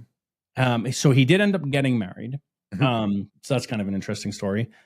He was engaged to be married, and they were doing the bachelor party. And I think his wife had left to go to the bachelorette party with her friends, and he had decided that he and the boys from Augusta were going to go to the strip club. And so they do. They go to the strip club. He tells his wife, we're going to go to the strip club, whatever. And then, and I find this out after the fact, so I'm telling you this story as though I lived through it. I didn't go to the strip club. I did not go to the strip club. I wasn't even there. So then Monday rolls around, and I'm trying to get a hold of Isaac. Couldn't get a hold of Isaac. Tuesday rolls around. Couldn't get a hold of Isaac. So now I'm like calling Shade, and I'm like, Shade, where's Isaac? He goes, no idea. No one's seen or heard from him. Everyone's like, what is going on? So the story was, he had told his wife they were going to go to the strip club, but they ended up being on like a 48-hour binger, like Isaac and some of the guys from Augusta. And they went to the strip club not only once, but twice, back to back on 2 days. And he didn't tell his wife about the second time. So she obviously gets upset and so on. So she comes back from her thing, finds this whole thing. I don't know if someone posts on Facebook or whatever. She somehow finds out. She takes off to Hawaii. They're not even, cancels the wedding, tells the whole family everything that happened, cancels the wedding. So he flies to Hawaii after her. And I hear from him on like Wednesday, and he calls me on Skype, and he's in like this like nice condo or something in the background. And I was like, where are you? I'm like, where have you been? And he's like, that's a long story. I'm like, well, where are you? He's like, I'm in Hawaii. And I'm like, what? So he ends up telling me the story. And so I'm like, oh, I was like, did you buy a laptop? He's like, no, he just, for whatever reason, doesn't like laptops. So he went out. This is the kind of FU money they have. He went out, he bought a Mac, like a brand new iMac. He took it, he used it, and he just left it there. I was like, why don't you just ship it home? He's like, I don't want to deal with it. $3,000 iMac, brand new. Just left it there. Just so he could make a couple calls. So he could do a few hours of work, but in that few hours of work, he's going to make tens of thousands of dollars. What does it matter, right? He just needs it to be able to pull up people's sales tickets so he can call some folks and close some deals or whatever it was he was working on. So so then that ends up getting resolved, and then she wanted to buy an actual house, their own house, and so on. So he does end up buying a multi-million-dollar house. And in fact, they had just had their son. The last time I saw him, it was super awkward. I went down there. I don't remember what I went down there for, but he just had his son, and I go into his house, and it was very awkward because I'm in the background at this point, working with the attorneys and so on. So I'm going there, and I'm not a great liar. I can't stand in front of someone's face that I'm backstabbing, essentially, right? So even though it wasn't really backstabbing, it felt that way to me. So I'm in his house, and he's like, introducing me to his kid, and I'm just like, oh Lord, this is so like I was like, get me out of here. Beautiful house overseeing LA. I mean, multi-million-dollar house. And just that's this big ass house that most of America couldn't afford. Most of the people who are investing in these assets couldn't afford. And it all comes from it's blood money. Yes, and it is all coming from the people who couldn't afford to live that way, are the ones who are funding this lifestyle. And he still drove. He ended up getting a little nicer of a car before I left, but it wasn't like he didn't do like a huge upgrade. Mm-hmm. So there is one more element to this I think we should probably talk about before we wrap up. So there's this area of the gold industry. So we talked about like this is in your IRA and this is in your IRA and so on. So when Isaac first started Augusta, it's very hard to break into this market as a new company. Okay, because you've got other established companies. So this, even within this segment of the market, it's very, very hard. So Isaac was looking for ways to bring new life to the industry, to bring new a new marketing scheme. Really, is what it came down to. And so there is this thing called a self-directed IRA, self-directed IRA LLC. Isaac is the one who coined this in the gold industry. He is the one who started the home delivery gold IRA. Oh, wow. Okay. So we talked a little bit about how you cannot take physical control of your assets because it's not legal. And a large part of that, I know I said I wouldn't get into it, but really the big thing, if anything that you remember, is because if you take physical control of your assets, you could go sell those assets and then claim that you still have them. So the IRS thinks that you still have your assets when you really, in fact, don't. Right. And you should have been taxed on them like a distribution from your IRA. That's the fundamental reason. There's other reasons, but that's a fundamental one. Essentially, you could liquidate and nobody would be able to keep track of it. Yeah, or take a loan out against them, things that you ought not be doing against your IRA. Mm-hmm. So some people watching might be familiar with like a self-directed IRA LLC for real estate, right? Like these things exist. Same principle, but applied to gold. And so the way that he did this is he took the self-directed IRA principle, and then he needed to build credibility that this could be done, because like what I just cited to you in the Internal Revenue Code, this cannot be done. So the question kept coming up. Is this legal? My guy says this isn't legal. No, it's absolutely legal. You just go to a bank and you hold the gold and silver in the bank, at a safety deposit box, rent a safety deposit box at the bank. And that way it's illegal because you're not in physical possession. It's at the bank. But the problem is you still have access. So it's still not legal. So he would tout this is like a gray area. I think the case law is pretty clear on this regard, but I'm not an attorney. But regardless, this was his in. This blew Augusta up. And he started marketing the home delivery gold IRA. HDG IRA was what was on our ticket.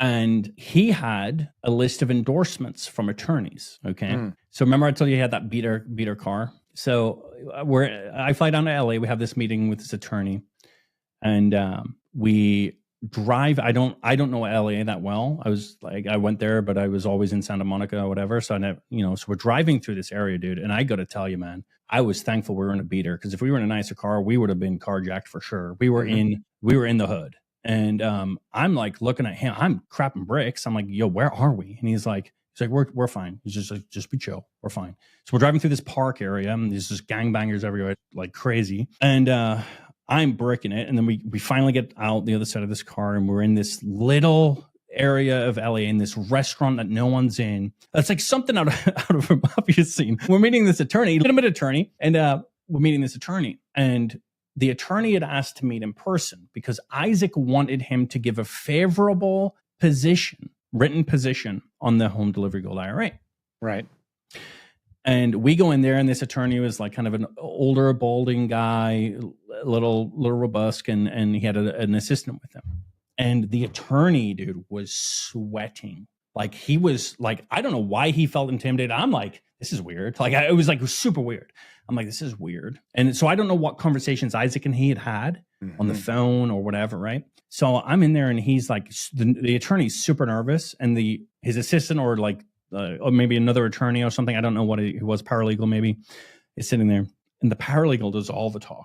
And he's like, so we're engaging with this guy, we order food, we're talking to the attorney, and then the attorney's like, well, do you want to let him know what we found? And it's like, well, you're the attorney, why don't you let us know what you found? And then this guy's just like, it's weird, bro. He's just like sweating, and it's like he was like, he felt he was gonna get shot or something. It was so weird. And so he's like, he goes, well, you know, the guy is going on, and Isaac finally just like, he was like taking a drink, he puts his glass on, he goes, will you just get to the point? And I'd never seen like Isaac be like, he's a pretty pointed guy. He just like wants the information, but he's just like, puts his glass on. He's like, just get to the point. And they're like, we don't like we're not going to write you an opinion letter because we don't believe that this is legal. And Isaac says, okay, fair enough. He goes, send me your bill. Don't send me anything else. Thank you. Just dismisses him. It was super weird. And so they leave, and then Isaac starts laughing. And I was like, dude, that was weird. He goes, yeah. He goes, it's whatever. He's like, it is what it is.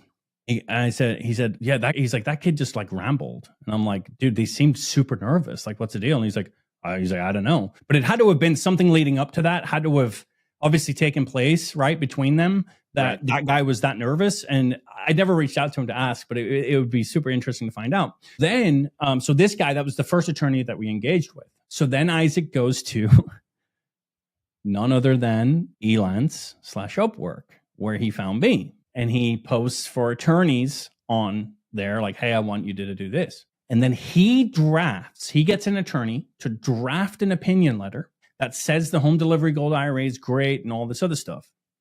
And he pays the guy like $2,500. And he says, we want to use this for marketing. Is that okay? The guy says, sure. It's fine. And then what he does is he takes the letter that that one guy had drafted, and he starts reaching out. He like goes to Google, and he finds like attorneys that have a firm name that's just their name. Like, you know, it would be like Kyle Seraphim, PLLC, whatever. And he start like with 0 Google reviews, and he starts reaching out to these attorneys and paying them $2,500 a pop if they would just take what he had written, rewrite it, what the original attorney, rewrite it in like their words, sign off on it, and then let us use it. You pay them $2,500. And then I asked him, I'm like, where are you finding these guys? So he tells me, and I'm like, well, like what's the logic? Like, why are you doing that? And he's like, these guys are hungry, man. They need work. They don't have a big firm. They don't work at a big firm. They're not getting a steady paycheck. So $2,500 for them to rewrite an opinion letter that Isaac can post on the website. What do they care? Right. Has no legal weight, and they're not going to burn any reputation anybody cares about. Exactly. So we ended up having like 5 to 7 maybe of these things. And he was using them for marketing purposes for the home delivery gold IRA. So that whole thing, it was a charade. The whole thing, in my opinion, wasn't legal. In my opinion, should never have been done. But what ended up happening is he started forcing the hand of all of these other companies to start selling the home delivery gold IRA because people are asking for it. Exactly. People were calling saying, I don't want my assets at a depository. I want them at my, and so some of these guys were pushing back like, this isn't legal. But eventually no one cared because most of us don't like the IRS, right? Like most of us don't like that. I'm a tax accountant. Most of us don't like the IRS. They're already doing scams. They're already scamming people. Isn't that the way the devil gets in the door anyway? Yeah. Finds you at a moment when you're low and asks you to trade your credibility for something you think you need right now. But the people that were being forced into doing it were the other companies that were already selling the premium. I get it. I mean, it's brilliant when you talk about leveraging something. It's like I'm offering something that no one else did. I've thought of a new twist on the old scam. You want to be with it, you better be with the new scam. Yep. He changed the market that he wanted to break into and made himself the preeminent version of an already illegitimate thing that people thought was legitimate for some reason because they already paid for all the credibility on Fox and everywhere else. Yep. And then what ended up happening was it started getting some traction. I don't know who, someone picked it up, like one of the more mainstream gold guys had picked it up and had said like, hey, I don't think this is kosher. And it started getting some traction. So he killed it. So he killed it. Isaac just killed it, dead. Boom. We're not But he was selling already it. in the door and he had a name. And then what happened is, so how do you incentivize this? Okay. How do you tell your salesman to not sell a product that is yielding them the most money they've ever made in their lives? So how do you introduce a product that's going to make them a ton of money and then take that away from them? So as you can imagine, the salesmen were not happy. Mm-hmm. They were like, hey, like this is our bread and butter. So you know what Isaac did? He said, we're going to phase this out over the next couple of months. He shifted the commissions. He says, for the home delivery gold IRA, you guys are going to get paid 7%. But for a traditional IRA, you guys are going to get paid 10%. Yep. So guess what the guys did? They stopped crying and they started selling. They said, "Hey, yeah, we're phasing them out. We just, who knows what excuses they made. We're not doing them anymore. But you should just go a traditional IRA route. It's a lot less hassle. Whatever." Look, it's so easy to make that flip. Like I said, I worked in sales. If I had to make this flip, and thankfully I didn't ever do anything. I never cared about being unscrupulous because it just wasn't worth it to me. But it's real simple. It's like, yeah, we had people, they had negative experiences. They were being targeted. If the database gets hacked, they're the first person to get robbed. Everybody knows you've got your life savings accessible to you. That makes you a target for hackers, scammers, blah, blah, blah. There's such an easy way to sell that if you're not scrupulous on why we're not going to do the thing that's actually illegal without ever admitting culpability. And here's the sad thing. I never used this against people, but I see the angle every single time. I would have been a great con artist. Maybe that's why I could spot people that are full of it. But I'm just saying, it's so easy to do that. I could sell that all day long. It's just not. It's not a difficult thing to do. Well, and it's like this. This is what I tell people. Say, it's easy to do bad things. Being good is difficult. Being bad is easy. It's like our default state is sin. Like we're born. Like our default state when we're born, because we're fallen now, is sin. So it's easy to do the bad thing. It's hard to do the good thing. Like I said, even me, after like 4 or 5 years of doing this, I just had that mental breaking point where I'm like getting nowhere, roadblock after roadblock. And it's just like, I'm done. Like, it's just easy to be like, I'm done. But at the end of the day, doing the good is worth it in the end, right? It's absolutely worth it in the end. And I encourage anyone, like, you're a whistleblower, I'm a whistleblower. And there's always the joke, you blew the whistle, right? Whatever. My friends always gives me crap, right? But at the end of the day, it's a terrible term. It's a terrible term. It is. But my friends are super encouraging. They're like, they love that I was willing to. Like, I have one friend in particular is like, "No, dude, you did the right thing." Like, and he encourages me all the time. You did the right thing. Like, just keep doing it. Like, it sucks, but keep doing the right thing. Yeah.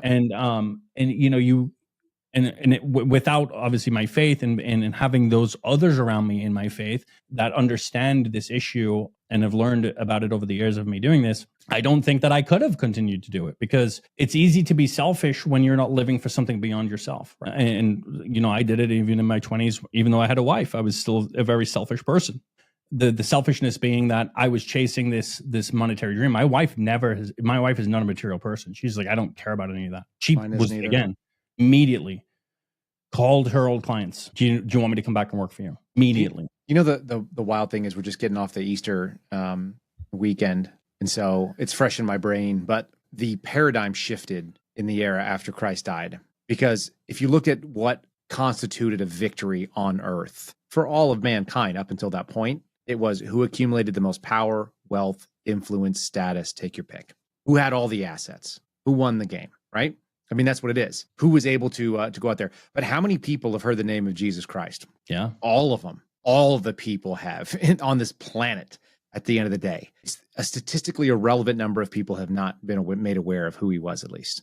Yeah. And who can say that about the richest man from the year 1000 AD? How about the year 500 AD? How about the year 2500 BC? Could you say who had all the things? Who was the richest, most powerful person at any given time in history? And yet, the guy who died essentially penniless and was put to death by the state and died in the most horrific way possible. And then his friends were all killed because they were his friends. And that's the most powerful name that's out there. I'm just saying that rewrites the paradigm. It's how you know that you can actually win even though you're losing on earth. Because it doesn't feel really good to be kicked for doing things that we think are correct. Yeah, and no, it doesn't. And like I said, when I ended up quitting, my wife went back to work, and I went and got a job here locally. So I went from making like $150,000+ to $45,000 a year. Because because the opportunity that, and this is the other thing, the opportunity that was afforded to me by Augusta, Isaac knew I couldn't get that here. I wasn't credentialed. I didn't have a degree. I didn't have now I have my enrolled agent status, but I didn't have that. I didn't have anything. Same as those attorneys who needed that $2,500 for a letter. Exactly.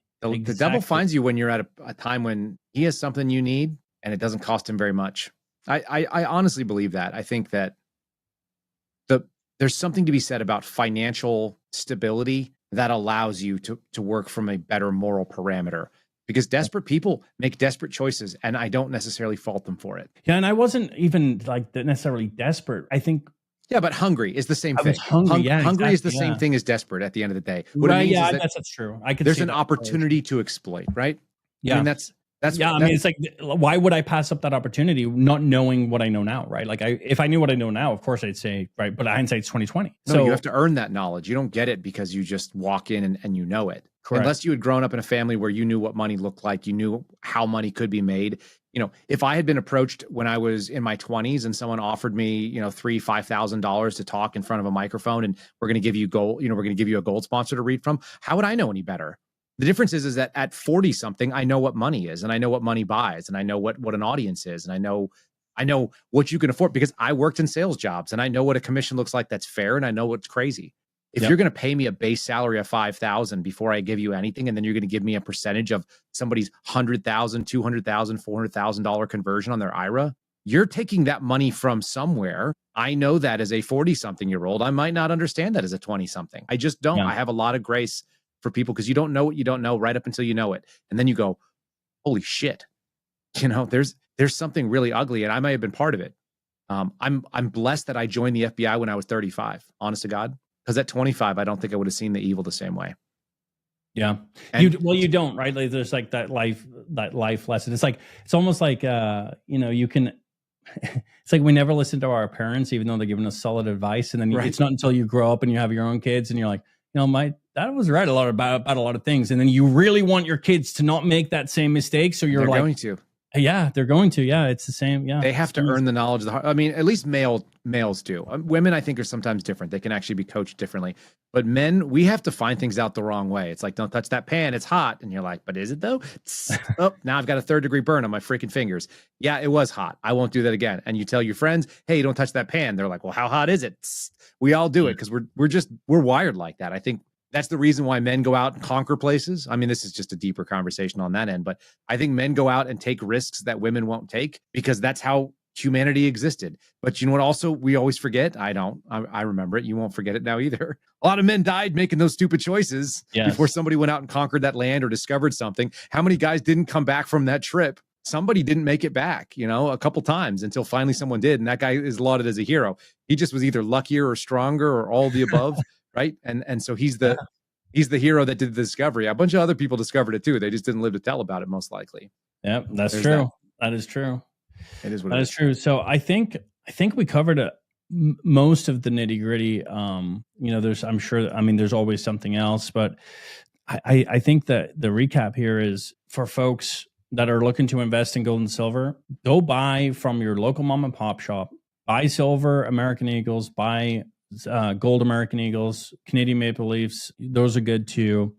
And anytime someone's trying to push something on you that you didn't call to ask for, and that they are trying to really, really push you, like, hey, like to convince you overwhelmingly that you're making a mistake, the best thing to do is nothing, because you are better off taking your time, get your money back, take your time, do your research, and then decide what you want to do. Don't let some guy on the end of the phone who's bullish, who thinks that there's some figure from authority, tell you that they know what's best for you, because in the end, you're the one that's going to have to live with that. So hopefully the information that I've given you today will help you make a better and more informed decision, and help you spot these companies if you call from them. And look, this is what I'll just recap with is if you see an influencer, conservative influencer peddling gold, just don't buy from that company, and then you'll be safe. I only have evidence of one company.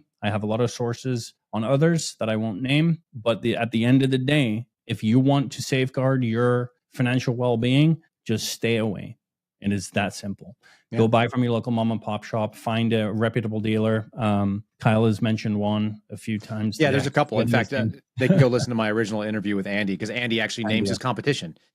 Andy's got no problem. Like, reputable companies don't mind you shopping the market, and then you're going to get a little bit of different service. You might have a little bit of different inventory. There'd be a minor difference in prices. It's not going to be enough to make or break anything. And so you can shop that. But if people are wildly different, or if they're selling you, I imagine that if somebody on the other end of the phone, I was just thinking, here's another analogy, because this is what I do. This is how I used to sell, by the way, is make analogies for people.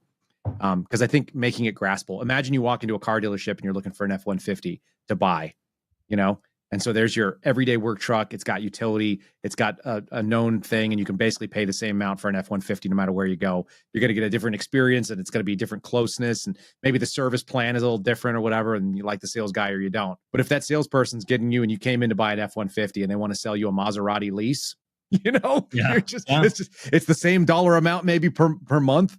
But at the end of the day, you're not going to own it, and you're going to have this flashy thing that has all this update. It's like, okay, that's not what I came here for. Why are you trying to sell me a Maserati lease? What do you get out of it? Just remember, every salesperson, I used to tell people what my commissions were. I used to love really? that. Yeah. Because they won't disclose it. Well, I would tell people this when I was selling Dell. I was like, look, I make more money on selling this product line, but it's not the best thing for you. So here's what I'm going to do. I'm telling you what's honest. Yeah. And I hope that when you hear that, I'm being, honest with you. And that when you come to make another decision, I'd rather have your repeat business than take everything you have right now. That's what I would rather do. I'd rather make a business client for life that comes back to me, because that feels good for me. It feels good for you. We both feel great about it. You know that I'm telling you. I was like, I'll tell you exactly what percentage I make. I make more money on selling you the software. I just don't think you need it. And so I would tell people that that's how you establish real credibility with people, is you just tell them honestly. Well, I agree with you. There's not enough people like that in the world, unfortunately, especially with how cutthroat business is today.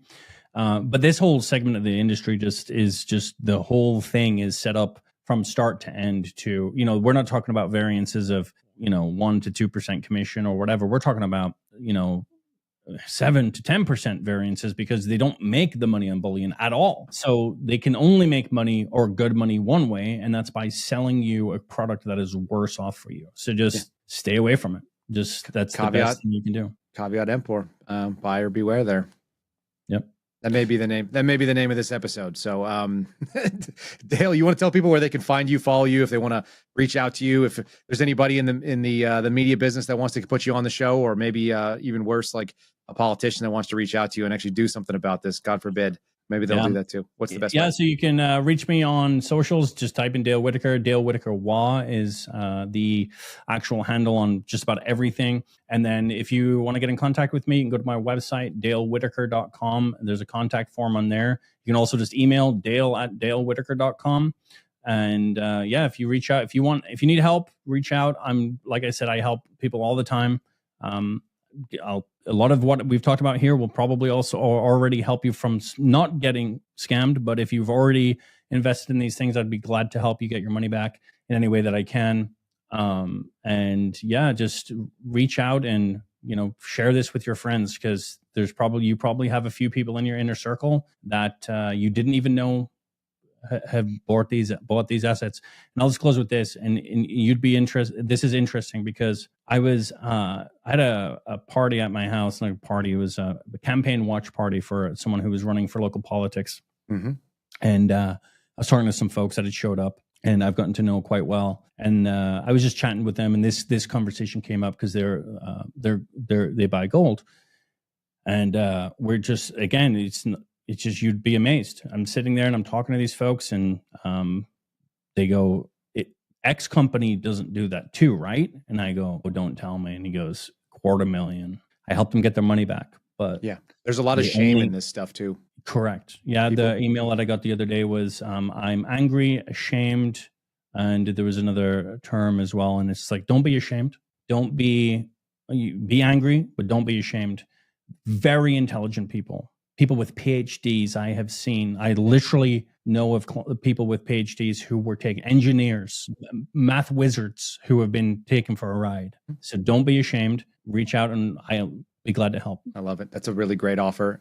God bless you for making that too. Dale, thanks for spending so much time with us. I know people will share this up. And by the way, folks, if you're listening to this and you want to cut something out of it, send it out there so that people understand it. Do it whatever you want. That's 100% approved. Thanks for spending all that time with me, bud. I appreciate it. Thanks for having me, Kyle. Yeah, my pleasure. And that is the Sunday Sit Down with Dale Whittaker. You can find his links in the show description, in the show notes. I hope you learned something, and I hope you actually share it with somebody. We need to destigmatize sort of the scamming that can happen. It is ubiquitous in the conservative space that people will be pushing these products, and everybody thinks because I trust this person, they wouldn't lead me wrong. That may not be the case.